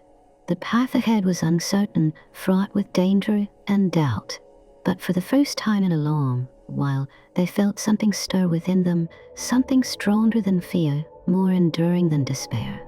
It was hope, not for victory or redemption, but for the possibility of creating something new. And so, with the abyss whispering at their back and the light of Solace guiding their way, Reverie began to weave again, this time not to destroy, but to build. Chapter 15, The Second Betrayal. The air in the Revel stronghold was thick with tension, an unspoken anxiety that crept through every corner like an unseen shadow. Reverie paced the perimeter, their thoughts tangled in the delicate balance they were trying to maintain, light and shadow, hope and despair. Solace hovered near. The fireflies glowed steady but subdued, as if mirroring their leader's unease. Then came the news. The revelation struck like a thunderclap. Reverie froze as one of their most trusted mortal allies, Tali's Emberwind, was dragged into the center of the gathering. His hands were bound, his face a mask of defiance mixed with regret. The revels around him murmured, their voices a chaotic chorus of disbelief and anger. "This can't be true," Reverie said, their voice barely above a whisper. "Tali's has fought by my side, since the beginning." But the evidence was irrefutable. Hidden missives had been intersected, messages bearing Tali's seal, revealing critical plans and strategies to the Harbinger's forces. The losses suffered in recent skirmishes now had an explanation. Every ambush, every counterstrike had been orchestrated with precision thanks to information provided by someone within their inner circle. "You don't understand," Tali said, his voice cracking under the weight of his confession. "They have my family. If I didn't cooperate, they would have." His words faltered, and he looked away, unable to meet Reverie's gaze. The room erupted in chaos. Some demanded Tali's immediate execution, while others argued for mercy, citing his desperation and the Harbinger's ruthless tactics. Reverie stood in the center of it all, their mind a whirlwind of emotion, betrayal, anger, sorrow, and a creeping doubt that threatened to consume them. They raised a hand, silencing the crowd. "Leave us," Reverie said, their tone flat but commanding. "I will decide his fate." The revels hesitated, but eventually filed out, their whispers fading into the distance. Solace lingered, its fireflies circling Tali's briefly before returning to Reverie's side. Alone now, Reverie turned to face the man who had once been their most loyal confidant. "You've cost us lives, Tali's," Reverie said, their voice trembling with suppressed fury. "You've jeopardized everything we've worked for. Do you have any idea what you've done?" Tali's nodded, his shoulders sagging. "I know, and I'll never forgive myself. But I didn't see another way. The Harbinger's reach extends far beyond what we imagined. They don't just control the dreamscape, they control the waking world too. I couldn't risk my family's lives." Reverie's hands clenched into fists. "And what about the lives of those who trusted you? The lives you've destroyed because of your betrayal? Did they mean so little to you?" Tali's flinched at the words, but didn't respond. The silence that followed was deafening, broken only by the faint hum of the dreamscape around them.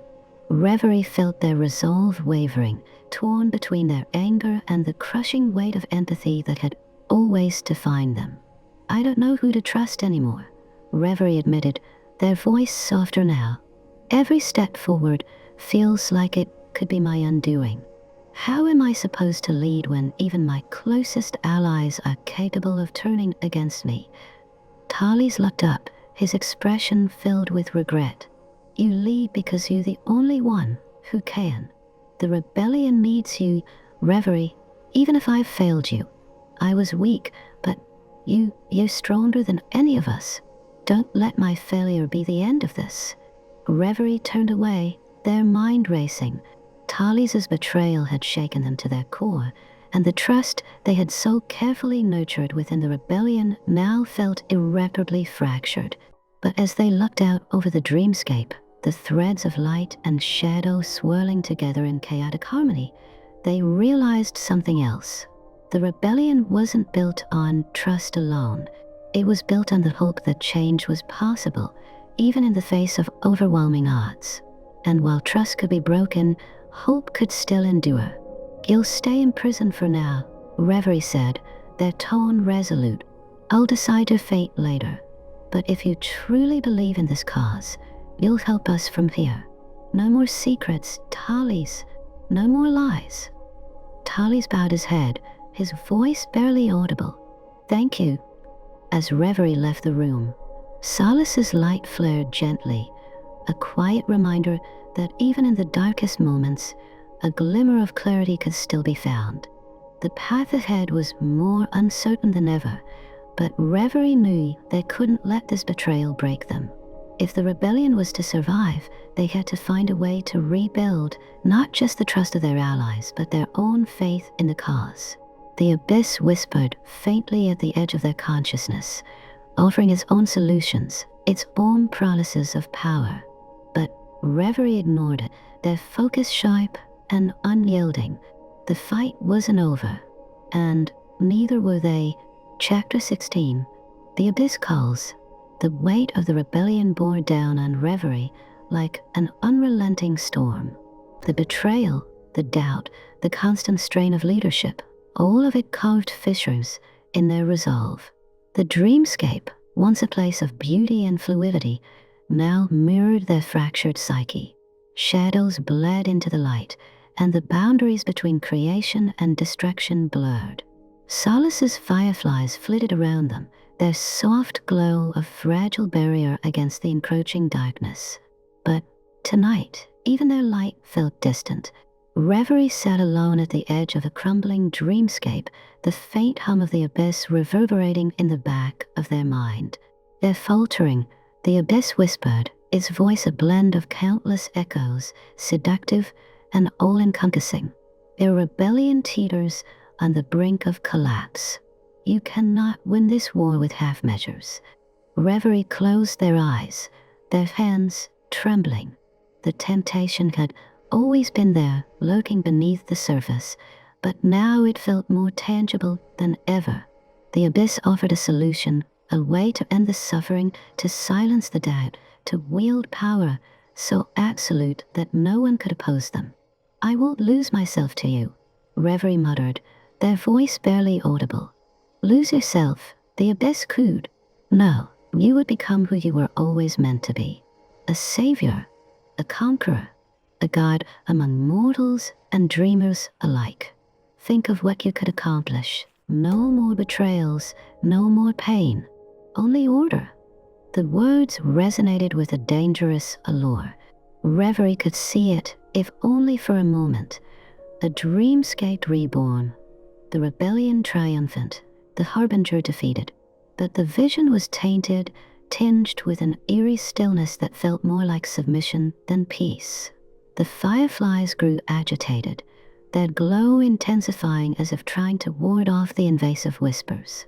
Solace landed on Reverie's shoulder, its light warming their skin, a reminder of the humanity they still clung to.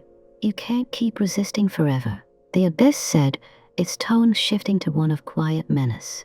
Every time you falter, every time you fail, I'll be here. You think you're protecting them?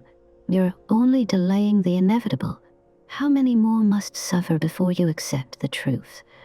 The faces of the rebels flashed in Reverie's mind, those who had placed their faith in them, those who had died for the cause, and those who still fought despite the odds.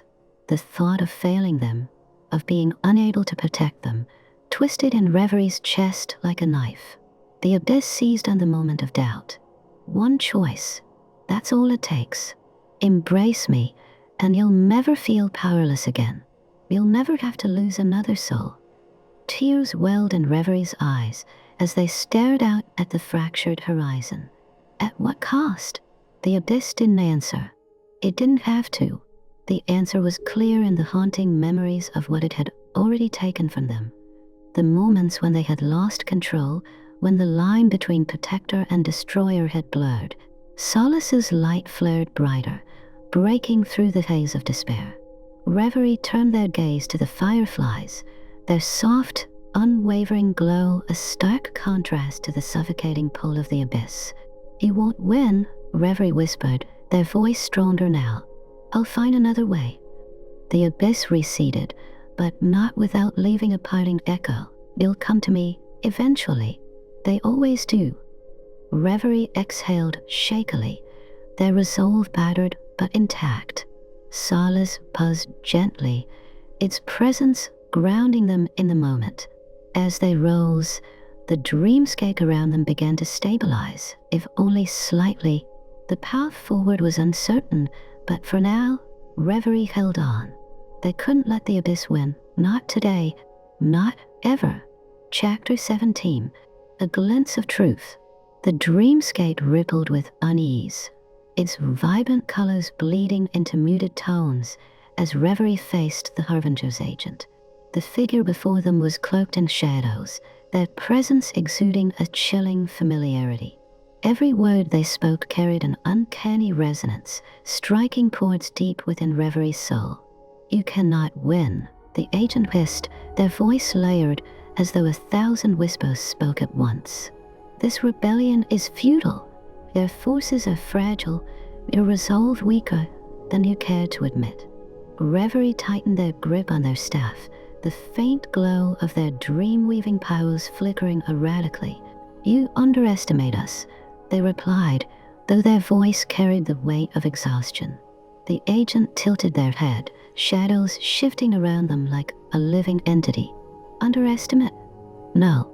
I know you better than you know yourself, Reverie. You fight so hard against what you are, but deep down, you know the truth. Before Reverie could respond, the agent lunged, their form dissolving into black smoke and reforming mere steps away. The clash was immediate. Blades of light and shadow collided, sending shockwaves through the dreamscape. Each strike felt heavier than the last, as though the weight of the entire rebellion bore down on Reverie's shoulders. As they fought, fragments of the agent's form flickered. Features that mirrored Reverie's own began to surface. The sharp lines of their jaw, the curve of their lips, even the faint scar beneath their eye. Reverie stumbled, the realization striking like a thunderbolt. Who are you? They demanded, though a sinking feeling already churned in their gut. The agent's form solidified, and for the first time, Reverie could see their face clearly. It was like looking into a darkened mirror. The agent smirked, their eyes gleaming with malice and familiarity. I am what you've hidden away, the agent said, their tone dripping with mockery. The part of you that thrives on chaos, on doubt. The Harbinger is not your enemy, Reverie. It is you. Reverie staggered backward, their mind racing. Memories surfaced unbidden, moments of weakness, of anger, of the times they had leaned too heavily on the abyss. The Harbinger's whispers, the darkness that had haunted them, were not external threats, but reflections of their own fractured self. No, Reverie murmured, shaking their head. You're lying. The agent laughed, a sound that echoed endlessly through the crumbling dreamscape. Am I? Or are you finally seeing clearly? The Harbinger feeds on your doubts, their fears, your weakness. Every crack in your psyche makes us stronger. The dreamscape began to twist, fragments of Reverie's memories bleeding into the environment.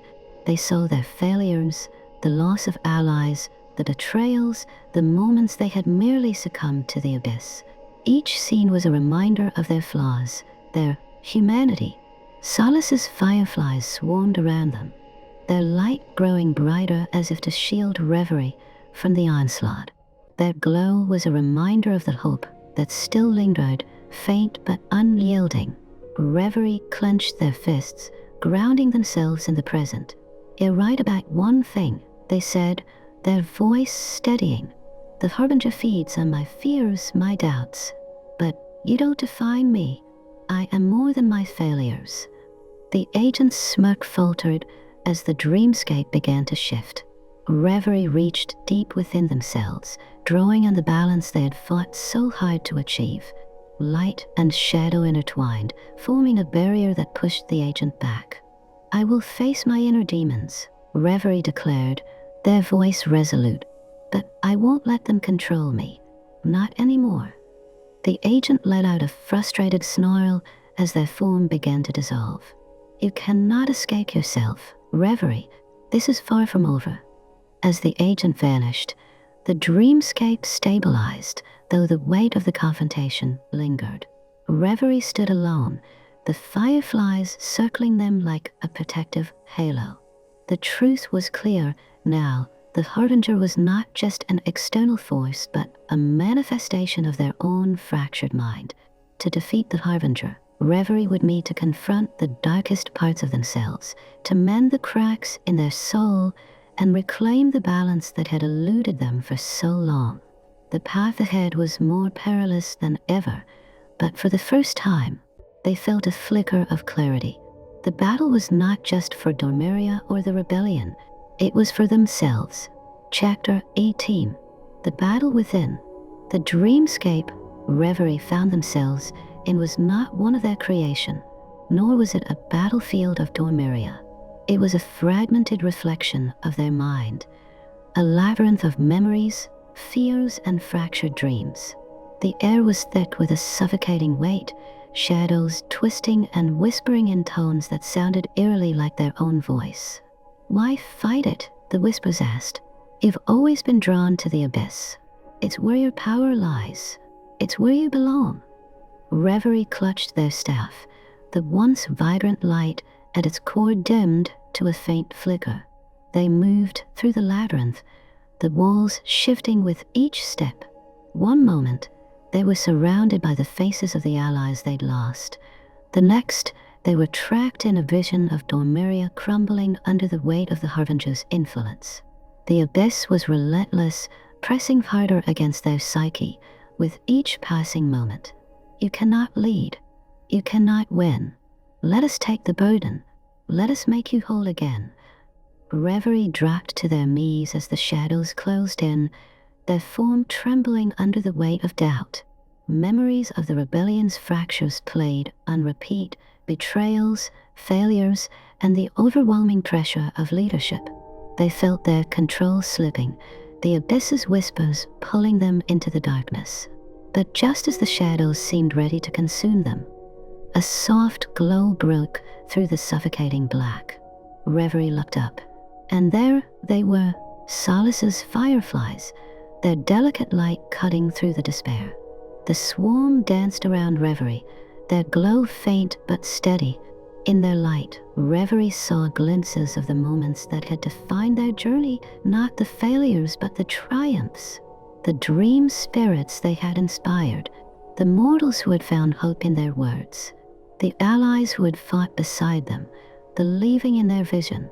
A single firefly landed on their hand, its warmth grounding them. Reverie closed their eyes, taking a deep breath. "You are not alone," the fireflies seemed to whisper. The shadows recoiled as Reverie stood, their staff glowing brighter with each passing second. The labyrinth began to crumble, the oppressive walls collapsing under the weight of their resolve. "You don't define me," Reverie said, their voice cutting through the abyss's whispers. "I am more than my doubts, more than my darkness. I am both light and shadow, and I will find the balance." The abyss roared in defiance, its tendrils lashing out, but Reverie's light held steady. With a sweep of their staff, They unleashed a wave of dream-weaving energy, pushing the darkness back into the farthest corners of their mind. The labyrinth dissolved, leaving Reverie standing in a tranquil dreamscape. Solace's fireflies hovered around them, their light no longer just a beacon of hope, but a reminder of the balance they had fought to reclaim. Reverie placed a hand over their heart, feeling the steady rhythm that reminded them they were still alive, still fighting. The abyss's whispers had not disappeared entirely, but they were quieter now, subdued. Reverie knew the battle was far from over, but this victory, this moment of clarity, was enough to push them forward. As they returned to the waking dreamscape of Dormiria, Reverie felt a renewed sense of purpose. Solace's light guided them, a fragile but unwavering reminder that even in their darkest moments, they carried the strength to endure. The rebellion still faced insurmountable odds, and the Harbinger's influence loomed ever closer. But for now, Reverie had reclaimed a piece of themselves. They would fight not as a fractured dreamer or a reluctant leader, but as someone who had embraced the balance within. Chapter 19, The Price of Empathy. Reverie walked through the quiet dreamscape of a child's mind, their feet brushing against soft fields of starlight. The dream was fragile, trembling under the weight of the waking world's fears. The child, a small figure with two streaked cheeks, clung to Reverie's hand. "They say the nightmares will never stop," the child whispered, their voice barely audible. Reverie knelt, their voice steady but kind. "They stop when you believe they can. Together, we'll reshape this dream." With a gentle touch, Reverie wove strands of light into the dreamscape, dispelling the shadows that loomed at its edges. The child smiled faintly as the fields grew more vivid, but as Reverie watched them vanish into a peaceful slumber, a pang shot through their chest. The pain wasn't physical. It never was. It was the weight of the child's fear, the lingering echo of their loneliness that Reverie had taken on as their own. This was the price of empathy. Reverie rose, moving on to the next broken dream. Each one brought its own burdens. The grief of a widow dreaming of her lost love, the guilt of a soldier reliving choices made in the chaos of battle, the fear of a young artist whose creativity had been stifled by self-doubt. Reverie absorbed it all, their heart a patchwork of borrowed anguish. By the time they returned to the sanctuary of Dormiria, their steps faltered. The fireflies of Solace swirled around them, but even their glow felt dimmer. Reverie sank to the ground, burying their face in their hands. "I can't keep doing this," they whispered. "Every dreamer I help, I lose another part of myself." Solace landed on their shoulder, the soft hum of its wings a comforting presence. Yet it was not enough to dispel the storm raging within. Reverie felt the echoes of hundreds, thousands of souls they had touched. Each emotion weighed them down, fracturing their mind further. The abyss stirred at the edges of their consciousness, whispering promises of relief. "You can't carry their burdens alone. Let us take it from you. You deserve peace." But Reverie refused to listen, knowing that path would destroy everything they had fought for. Instead, they stared into the dreamscape ahead, searching for answers in the stars. Cyrena Moonglade, one of the few whispers still unshaken in her loyalty, approached. "You look worse than the dreamers we save," she said, her voice soft but edged with concern. Reverie managed a hollow laugh. "I feel worse." Cyrena knelt beside them, her expression serious. "You've done more for Dormiria than anyone could have imagined, but you're breaking Reverie. You can't carry the weight of every soul you help. You need to let us share the burden." Reverie shook their head. "How can I ask that of anyone? This is my responsibility. I'm the one who—" "You're not alone," Cyrena interrupted firmly. "You never have been. We all chose to fight for Dormiria. Let us help you before there's nothing left of you to save." For a moment, Reverie considered her words. The fireflies of Solace flitted around them, their soft glow illuminating the tears that traced silent paths down Reverie's face. "I don't know how to let go," Reverie admitted. Cyrena placed a hand on their shoulder. "Then start small. Trust us. Trust me. We can't afford to lose you, not to the abyss, and not to yourself." The dreamscape around them was silent, the weight of the moment pressing down on both. Finally, Reverie nodded, a flicker of hope breaking through their despair. "I'll try," they whispered. The road ahead remained treacherous, and the scars on Reverie's height wouldn't feel easily. But for the first time in what felt like an eternity, they allowed themselves to lean on someone else. The price of empathy was steep, but maybe, just maybe, it didn't have to be paid alone. Chapter 20. The rising tide. The rebellion surged forward like a storm, each victory a beacon for those who had doubted its strength. Reverie stood at the forefront, commanding dream spirits, mortals and lucid whispers in a coordinated strike against one of the Harbinger's key strongholds. The dreamscape of the Harbinger's fortress was a roiling sea of nightmares, waves of despair crashing against the fragile defenses of Dormiria's forces. Reverie wielded their dream weaving with precision and ferocity, carving paths through the chaos as they pushed deeper into enemy territory. "Hold the line," Reverie shouted, their voice resonating through the dreamscape. "We're almost there." Dream spirits formed shimmering barriers while mortal dreamers, emboldened by Reverie's presence, fought back against the nightmare shades that clawed at them. Solace darted through the air, its light cutting through the darkness and guiding the rebels like a constellation. The battle was fierce, but the rebels gained ground with every passing moment. As they reached the height of the fortress, Reverie stood before a towering manifestation of the Harbingers, a swirling vortex of shadow and despair. Reverie raised their hands, calling upon every ounce of their power. Threads of light and shadow intertwined, forming a shimmering lance of energy. With a roar, they hurled it into the vortex. The dreamscape trembled as the Harbinger's stronghold began to collapse, the nightmare unraveling into fragments. The rebels cheered as the fortress crumbled, but Reverie didn't share their elation. They stood at the edge of the ruins, their breathing ragged. The destruction they had wrought was breathtaking and horrifying.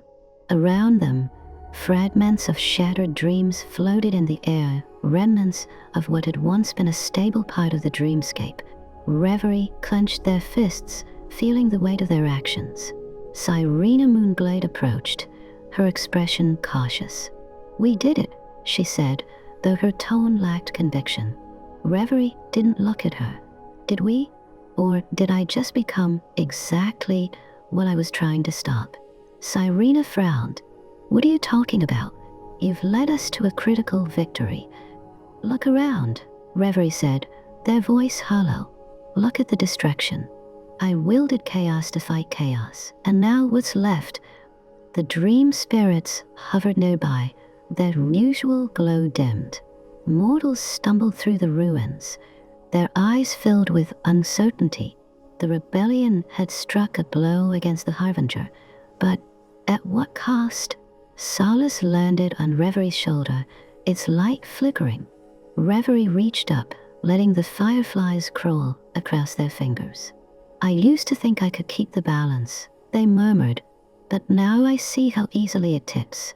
What if I've already gone too far?" Cyrena stepped closer, her voice steady. "You're not the Harbinger, Reverie. The fact that you're questioning yourself means you're still fighting to stay on the right path." Reverie shook their head. "How do I know I'm not just fooling myself? How do I know I'm not becoming a villain in my own story?" For a moment, neither of them spoke. Then Cyrena placed a hand on Reverie's arm. "You can't carry this rebellion alone, Reverie. Trust in us, in the people you've inspired. Let us remind you of who you are, even when you doubt yourself." The tide of the rebellion was rising, but so too was the storm within Reverie. As the ruins of the Harbinger's stronghold faded into the dreamscape, they felt the weight of their choices pressing down on them. The line between hero and villain had never felt so fragile. Chapter 21. The reflection of Solace. Amid the rebellion's growing chaos, Solace's fireflies remained a constant presence at Reverie's side. Their soft, golden glow pulsed in rhythm with Reverie's emotions, a living mirror of their inner state. When doubt consumed Reverie, the light dimmed. When resolve flickered to life, the swarm shimmered brighter, casting hope even in the darkest dreamscapes. Reverie sat alone on the edge of a fractured dreamscape, their head bowed, their breath shallow. The toll of leadership had left them raw, each decision carving away at their resolve. The remnants of the Harbinger's nightmares still clung to the air, a reminder of how easily distraction could follow their actions. Solace hovered around them, the fireflies swirling in an intricate dance. Reverie watched as their light flickered weakly, mirroring the weight in their chest. "Even you feel it, don't you?" Reverie whispered, their voice barely audible. "The doubt, the fear, it's overwhelming." The swarm responded with a gentle hum, the light stabilizing, though faint. Solace landed delicately on Reverie's hand, the fireflies clustering together to form a tiny orb of warmth. Reverie closed their eyes, feeling the soothing presence wash over them. Memories surfaced, moments of triumph, of connection, of purpose. The faces of dreamers they had saved, spirits they had inspired, and allies who had stood by their side. Solace's glow brightened, pulling Reverie from the abyss of their thoughts. In that moment, Reverie realized that Solace was not just an ally or a companion. The fireflies were an extension of themselves, a reflection of their innermost truths. When they faltered, Solace dimmed, but when they found clarity, the swarm's light became a beacon. "You're reminding me of who I am," Reverie murmured, their voice stronger now. "Not a weapon, not a destroyer, but a guide, a light in the dark." The fireflies responded, their glow intensifying. Reverie rose to their feet, the dreamscape around them slowly shifting.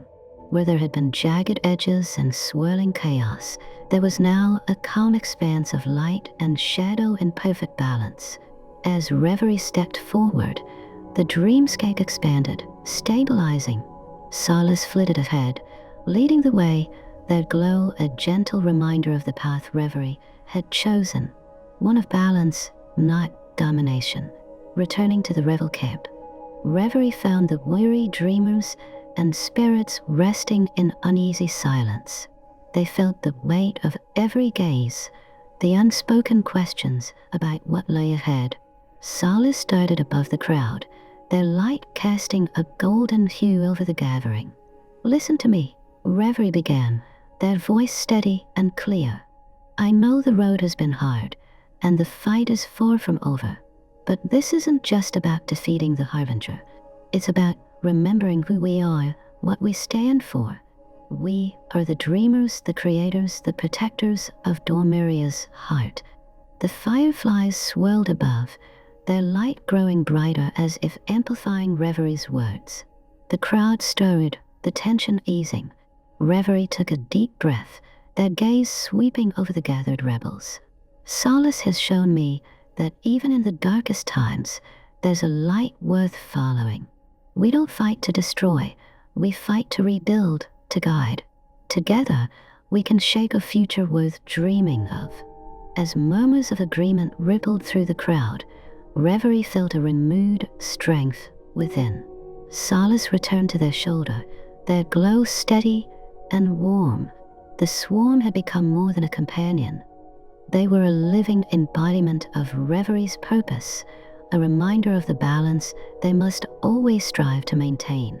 For the first time in what felt like an eternity, Reverie allowed themselves to hope.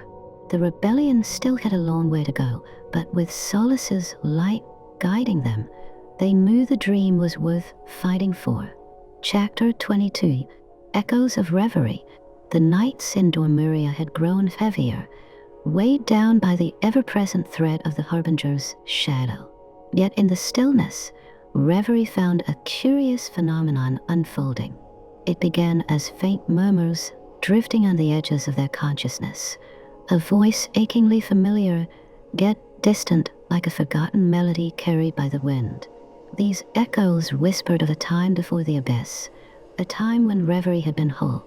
They came unbidden in dreams and moments of solitude, fragmented glimpses of who they had been. A child chasing fireflies beneath a sky of endless twilight. A dreamweaver crafting intricate worlds for joy, not war. A leader once guided by hope, untainted by doubt or fear.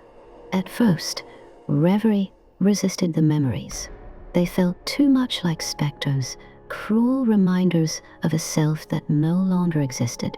But as the echoes grew stronger, Reverie could no longer ignore them. One night, as the revel camp slept, Reverie ventured into a quiet corner of the dreamscape. Solace followed, their fireflies casting a soft, golden light that illuminated the fractured terrain. Reverie sat beneath a gnarled tree, its branches reaching out like skeletal hands. Closing their eyes, they reached inward, seeking the source of the whispers. The dreamscape shifted, rippling like water. Before them, an image began to form, a younger version of themselves, untouched by the abyss. This version of Reverie was radiant, their presence exuding warmth and clarity. They smiled softly, though sadness lingered in their eyes. "You've forgotten me," the younger Reverie said, their voice echoing as if carried across a great distance. "I didn't forget," Reverie replied, their voice trembling. "I lost you." The younger version shook their head. "I was never lost. I've been here all along, waiting for you to remember." Reverie stepped closer, their heart aching at the sight. "I don't know if I can be you again. The abyss has changed me. I've done things, terrible things. I don't think there's anything left of who I was." The younger Reverie's expression softened. "The abyss didn't take everything. It can't. You're still you, your empathy, your strength, your light. You've just forgotten how to see it." As the words sank in, the dreamscape shifted once more. Memories surfaced, clearer this time. Reverie saw themselves weaving dreams that brought joy to countless lives, their creations vibrant and full of wonder. They remembered laughter, connection, and the unshakable belief that dreams could shape reality. But they also saw the moment the abyss first touched them, the despair that cracked their resolve, the fear that let the darkness seep in. The echoes of pain reverberated through the vision, but so did something else, a spark of resilience, a refusal to let the abyss define them. Reverie opened their eyes, tears streaming down their face. The younger version of themselves was gone, but their presence lingered, a quiet reassurance that the past was not lost, it was a foundation. Solace flitted closer, their light warm and steady. Reverie reached out, allowing the fireflies to land on their outstretched hand. The echoes of their past self had shown them something profound. The rebellion was not just a fight against the Harbinger or Dormuria's correction. It was a fight for themselves, a reclamation of the balance they once embodied. Rising to their feet, Reverie gazed out over the dreamscape. The fractures remained, but now they saw something else, potential. The cracks were not just wounds, they were places where light could seep through. "I remember now," Reverie whispered, their voice resolute. "I remember who I was, and I'll become them again, not by erasing what I've been through, but by embracing it." As they returned to the camp, a newfound determination took root within Reverie. The rebellion was not just about defeating the Harbinger, it was about mending the fractures within themselves and within the dreamscape.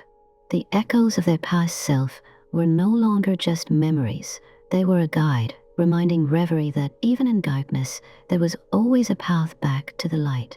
Chapter 23. The Heart of the Rebellion. The rebellion surged forward like a tidal wave, a force born of shared determination and defiance. Dormiria's dream spirits, the mortal dreamers, and the fractured lucid whispers now stood together, a coalition bound not by orders, but by hope. Reverie, at the center of it all, had become something more than a leader. They were a symbol of unity in a realm that had long known division. The Harbinger's forces gathered at the edge of Dormiria, where the dreamscape frayed into the abyss. A vast, churning storm of corrupted dreams and nightmares stretched as far as the eye could see. It was a battleground forged from despair, but Reverie saw it for what it truly was, a place to heal, to rebuild. Reverie stood before the gathered rebels, their presence radiating calm even as the abyss stirred at the edges of their mind. Solace hovered nearby, the fireflies casting a warm glow that cut through the oppressive darkness. Reverie's voice, steady and clear, carried over the assembled forces. Today we face a storm meant to break us, they began. A storm fueled by fear, doubt, and division. But look around you, what do you see? Reverie gestured to the crowd. Mortals and dream spirits stood shoulder to shoulder, their differences forgotten in the face of a shared purpose. I see courage. I see unity. I see the strength that the Harbinger cannot comprehend. They seek to divide us because they fear what we can achieve together. The murmurs of agreement swelled, a ripple of resolve spreading through the crowd. Reverie continued, their voice growing stronger. I won't lie to you. The fight ahead will be hard. We will face our fears, our failures, and the shadows that lurk within us. But know this, we are not alone. Every dream we fight for, every soul we protect, makes us stronger. Together, we will not just survive the storm, we will reshape it. The crowd roared in response, their collective will solidifying into something unshakable. Reverie felt the abyss stir again, its whispers tempting them to seize this moment, to wield its power and crush their enemies. But instead of suppressing the darkness, Reverie acknowledged it, letting its presence remind them of the balance they sought. As the rebellion advanced toward the Harbinger's forces, Reverie led not from the front, but from the height of the army. They moved among their allies, weaving dreamscapes that protected and empowered. Each dream they crafted carried a piece of their resolve, a fragment of their light. The battle unfolded like a symphony of chaos and creation. Dormiria's forces clashed with the Harbinger's nightmares, but the rebels fought with more than weapons. They fought with their dreams, their hopes, and their bonds. In the midst of the chaos, Reverie found themselves face to face with a corrupted dream spirit, its form twisted by the Harbinger's influence. Instead of striking it down, Reverie reached out with their dream weaving, threading strands of light through its darkened essence. The spirit shuddered, its monstrous form melting away to reveal its true shape. You are free, Reverie whispered, and the spirit joined the rebellion, its gratitude shining like a beacon. This act of redemption became a turning point. One by one, corrupted spirits faltered, drawn to Reverie's light and the unity it represented. The rebellion gained strength with every soul reclaimed, their collective will becoming an unstoppable force. By the end of the battle, the Harbinger's forces had retreated, the storm of nightmares dissipating into fragments. The rebels stood victorious, their unity unbroken. Reverie, exhausted but resolute, addressed the survivors. This is not the end, they said. The Harbinger still looms, and the path ahead will be fraught with challenges. But today we proved something extraordinary, that even in the face of darkness we can stand together and find a light. The crowd erupted in cheers, their spirits lifted. Solace hovered close, its glow a quiet reminder of the journey still ahead. Reverie turned their gaze toward the horizon, where the remnants of the Harbinger's storm lingered. This is only the beginning, they thought, their height steady. The heart of the rebellion beats stronger than ever, and as long as it does, Dormiria will endure. Chapter 24. The final confrontation. The final confrontation loomed on the horizon, and Dormiria itself seemed to hold its breath, caught between the weight of destiny and the pull of darkness. Reverie stood at the edge of a fractured dreamscape, with the sky above swirled with thunderous shadows, and the earth below trembled.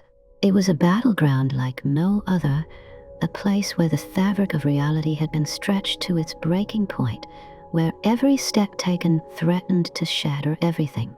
The Harbinger stood opposite them, a figure as twisted as Reverie's own inner demons, a reflection of the darkness that had lurked in their heart. The Harbinger's form shifted, made of shadows and broken dreams, its eyes gleaming with the same malice that Reverie had once embraced. So, the prodigal dreamer returns. The Harbinger's voice echoed, its tone dripping with mockery. Do you truly think you can defeat me when you are already as fractured as I? Reverie's heart pounded in their chest, a mix of fear and resolve. They had spent so long running from this moment, hiding from the darkness that had always been a part of them, but no longer. They had found strength in their brokenness, in the connections they had forged, and in the unity they had fought so hard to build. It was time to face their reflection in its truest, most terrifying form. I am not you, Reverie said, their voice steady despite the chaos swirling around them. I am the dreamer who has fought to heal, to build, to guide. You are the nightmare that feeds on pain and division. The Harbinger laughed, the sound hollow and distorted. You cannot fight what is inside you. Every doubt, every fear, every fracture in your soul is mine to command. You will never escape the darkness you have embraced. Reverie's hands trembled, but they did not look away. They had spent too long running from the abyss, too long fearing the darkness within themselves. Now, they stood ready to face it, not as an enemy, but as a part of their own story. They raised their hands, and the dreamscape trembled in response, shifting and reshaping as their power began to grow. I do not seek to escape you, Reverie whispered. I seek to understand you, to reconcile what you represent within me, because I know that, even in darkness, there is light to be found. The Harbinger's smile twisted into something cruel, and the shadows around them surged forward, attacking with the force of nightmares made flesh. Reverie reached deep within, pulling on their dream-weaving powers, but this time, something was different. Instead of bending the dreamscape to their will and force, they shaped it gently, guiding the flow of emotion and energy with a deft touch, like an artist working with delicate brushstrokes. As they focused, the shadows surrounding the Harbinger began to falter, unraveling in the face of Reverie's true strength. The abyssal resonance within them, which had once threatened to consume them, became a tool, one they controlled, one they understood. But the Harbinger was relentless, its very presence pushing against Reverie's efforts, drawing on their deepest fears and doubts. The more Reverie fought, the more the darkness whispered, reminding them of their failures, their weaknesses. You cannot stop me, the Harbinger hissed, its voice like 1,000 whispers. You are nothing without your abyss. You will always be broken, always torn between light and darkness. Reverie's vision blurred, memories of their past failures flashing before their eyes. The guilt, the betrayals, the moments when they had almost given in to the abyss's seductive power, they all rushed to the surface. The weight of these memories threatened to crush them. For a fleeting moment, they felt themselves slipping, the abyss reaching out, pulling them in. But then a flicker of light caught their eye, Solace's glow, steady and unwavering. The fireflies surrounded them, a bright reminder of everything they had fought for. Reverie reached out, their hands trembling as they felt the warmth of Solace's light. The fireflies weren't just a symbol, they were a part of them, a beacon of hope that had never faltered. With newfound clarity, Reverie pulled back from the brink. I am not defined by my darkness, they said, voice firm and resolute. I am defined by how I choose to fight it.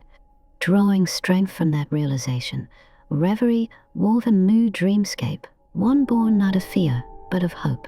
The dream they created was not a weapon, not a tool to destroy, but a sanctuary. It was a place where the Harbinger's power could not survive, a space where light and shadow could coexist in harmony. The Harbinger roared in fury, its form twisting and distorting, but Reverie held firm, they were unyielding. The dreamscape they wove expanded, enveloping the Harbinger, wrapping it in a cocoon of peace and understanding. For the first time, Reverie saw the Harbinger not as an enemy, but as a reflection of their own darkness, a part of them that could not be erased but could be embraced. The Harbinger's form began to shudder, its power waning as Reverie's light and balance grew stronger. You were never meant to be my enemy, Reverie whispered, voice soft but strong. You are part of me, and together we can heal. The Harbinger's form crumbled, dissipating into the dreamscape, its power broken. Reverie stood alone in the quiet aftermath, their breath heavy, their heart racing. The battle was over, but the true work, understanding their own darkness and embracing their true self, was just beginning. Reverie turned to face the horizon, the dawn of a new era breaking over the dreamscape. They had faced the final confrontation, and in doing so, they had not only saved Dormiria, but themselves. Chapter 25. The moment of clarity. The battle had subsided, leaving a quiet that felt almost unnatural.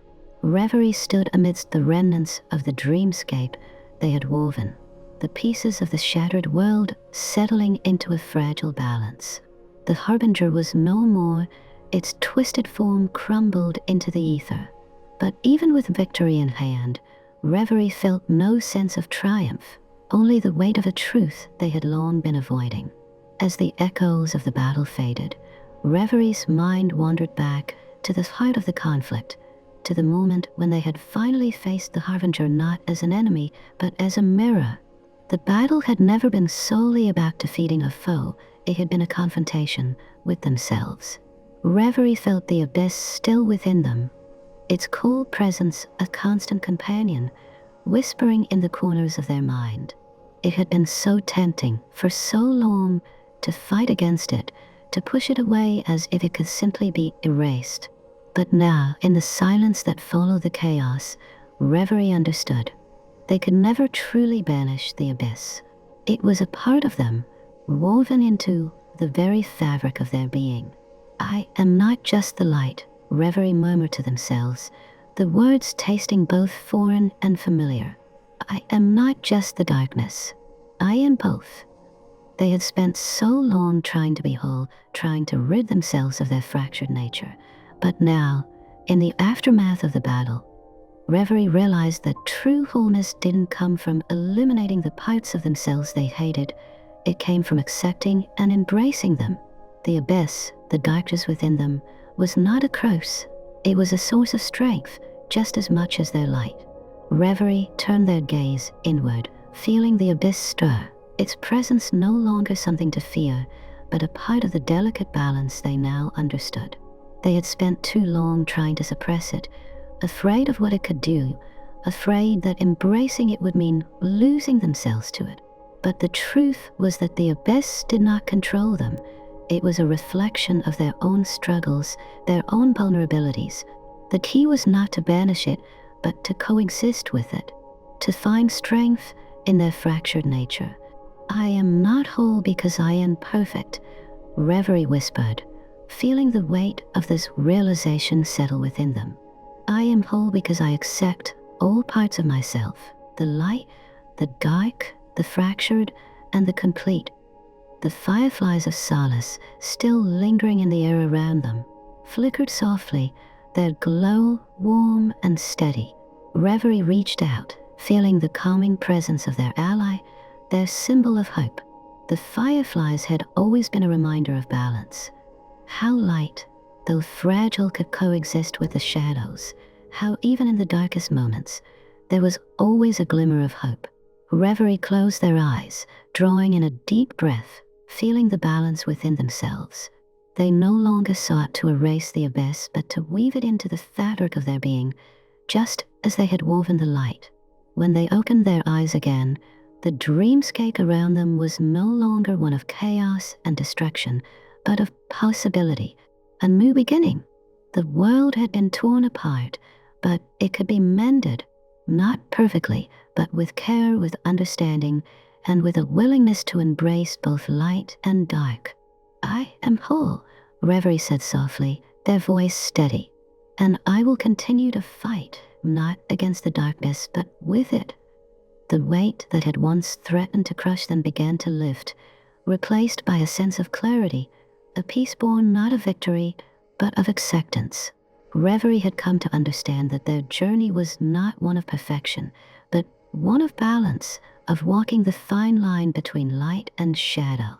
And with that understanding, Reverie knew that whatever challenges lay ahead, they were no longer alone. They had found strength not in eliminating their fractured nature, but in embracing it, in finding the harmony between the two sides of their soul. The abyss, the light, the darkness, the hope, they were all pieces of the same whole. And in that unity, Reverie had found their true power. Chapter 26, Rebirth in Shadow. The dreamscape stood silent, a battlefield now shrouded in the remnants of fading echoes. The Harbinger was gone, its twisted influence no longer clawing at the edges of Reverie's soul. Yet, even in victory, there was no triumph. The war was over, but the battle within continued, and Reverie could feel its weight, heavy and unyielding. They stood amidst the ruins, the shattered remnants of what had been a chaotic dreamscape, now fading into an uneasy peace. The sky, once darkened by the Harbinger's oppressive presence, was beginning to clear, revealing a horizon bathed in the soft glow of dawn. But it was not a perfect dawn. There was no return to innocence, no undoing of what had been. The landscape around them, though calm, was forever altered, scarred by the battles fought and the choices made. This is no victory, Reverie thought, the words familiar yet foreign. It is a rebirth. The price of the battle had been steep, not just in the lives lost, but in the very soul of the dreamscape and of Reverie themselves. They had faced the Harbinger, confronted the darkness within, and come out on the other side, but in doing so, they had irrevocably changed. The abyss still lingered, its whispers no longer a threat, but a companion. It no longer sought to consume them. It was a part of them now. Reverie had learned to coexist with the darkness, to walk the delicate line between light and shadow, creation and destruction. They were no longer just a lucid whisper, nor were they solely a weapon of the abyss.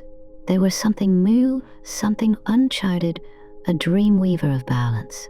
I will never be free of the shadows, Reverie realized, the truth settling like the weight of 1,000 dreams. But neither will I ever be free of the light. And in that realization, Reverie understood that the balance they had fought for, the balance they had sought to achieve, was not a destination but a journey. It was a constant dance between the two forces within them, the light that guided their dreams, the shadow that tempered their strength. Neither could be ignored, neither could be destroyed. Both were necessary. The fireflies of Solace, now more than ever, were a living testament to this truth. Their soft, flickering glow illuminated the darkness, a reminder that even in shadow, there was light. Reverie smiled faintly, the familiar presence of Solace calming their restless thoughts. In the swarm, they saw not just their ally, but the embodiment of their own internal struggle, small lights that together created something greater than the sum of their parts. As Reverie gazed out at the horizon, they saw not just the rebirth of the dreamscape, but the possibility of new beginnings. The rebellion was over, but the work was far from done.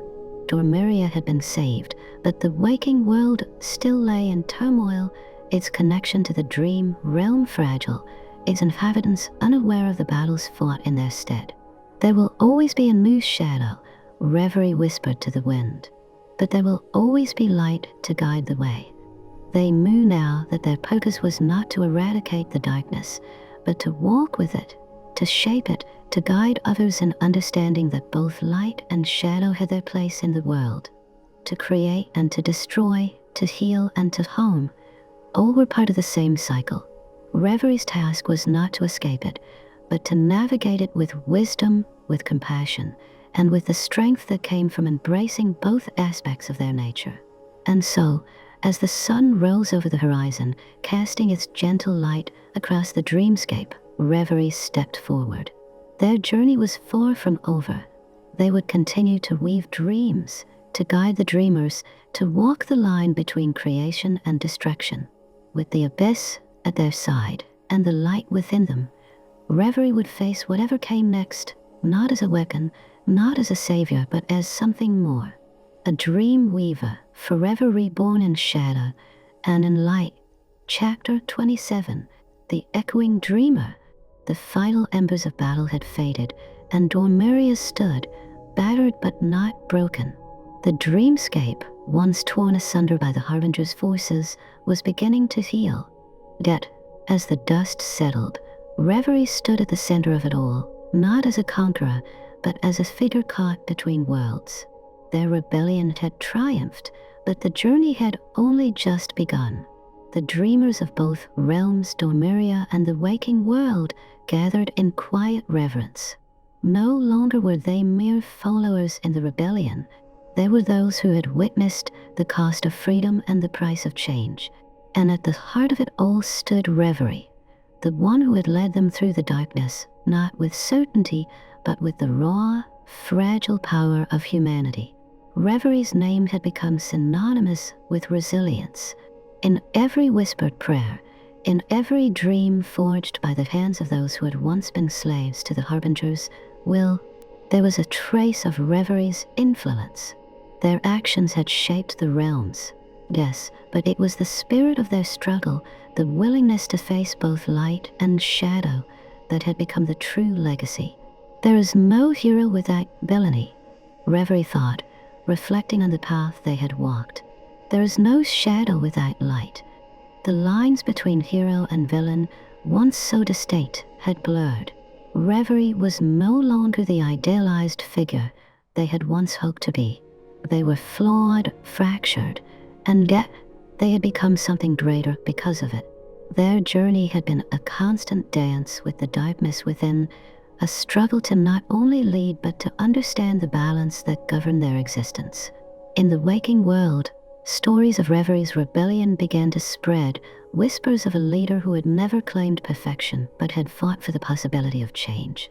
Reverie had shown them that true strength was not in never falling, but in finding the will to rise after each fall. It was in embracing vulnerability, in accepting the fractured nature of their being, that they had discovered their greatest power. As Reverie stood, looking out over the realm they had saved, they felt the weight of their legacy pressing down on them, not as a burden, but as a responsibility. They had not only freed Dormiria from the Harbinger's grip, but had shown both realms the power of embracing one's true self with all its imperfections and complexities. I am not the hero they wanted, Reverie realized, but I am the hero they needed. In the dreamscapes, the fireflies of Solace fluttered around them, their glow brighter than ever. The delicate lights of the swarm now danced in unison with Reverie's heart, a symbol of the balance they had found between light and shadow. The rebellion may have ended, but the work continued. Dormiria had been saved, but the scars remained, and the waking world still had much to learn. There would be new battles, new challenges, new fractures to heal. But Reverie was no longer afraid. They had found peace not by eradicating the abyss, but by learning to walk with it. And in the end, It was this that would echo through both realms, the understanding that to be truly whole, one must embrace every aspect of oneself, no matter how dark or how light. Reverie turned from the horizon and walked forward. The road ahead was uncertain, the challenges unclear, but they no longer needed to have all the answers. They had learned, through hardship and growth, that the only way forward was to be true to the journey itself. And so, Reverie's legacy, woven in the hearts of dreamers, in the quiet whispers of the wind, and in the soft glow of Solace's fireflies, would echo through the ages. They had shown the worlds that strength came not from perfection, but from the willingness to face one's shadow and still choose the light. You've just heard Mistwoven Legends, Echoes of Reverie, brought to you by Audible Archives. Reverie's journey has carried us through shadow and silence, through the fragile balance between creation and loss. In the end, every echo finds its origin, and every dream leaves its mark upon the world. I'm Nayara, your host and narrator. And if this story stirred the dream within you, don't forget to like, comment, and subscribe, because legends don't end, they echo,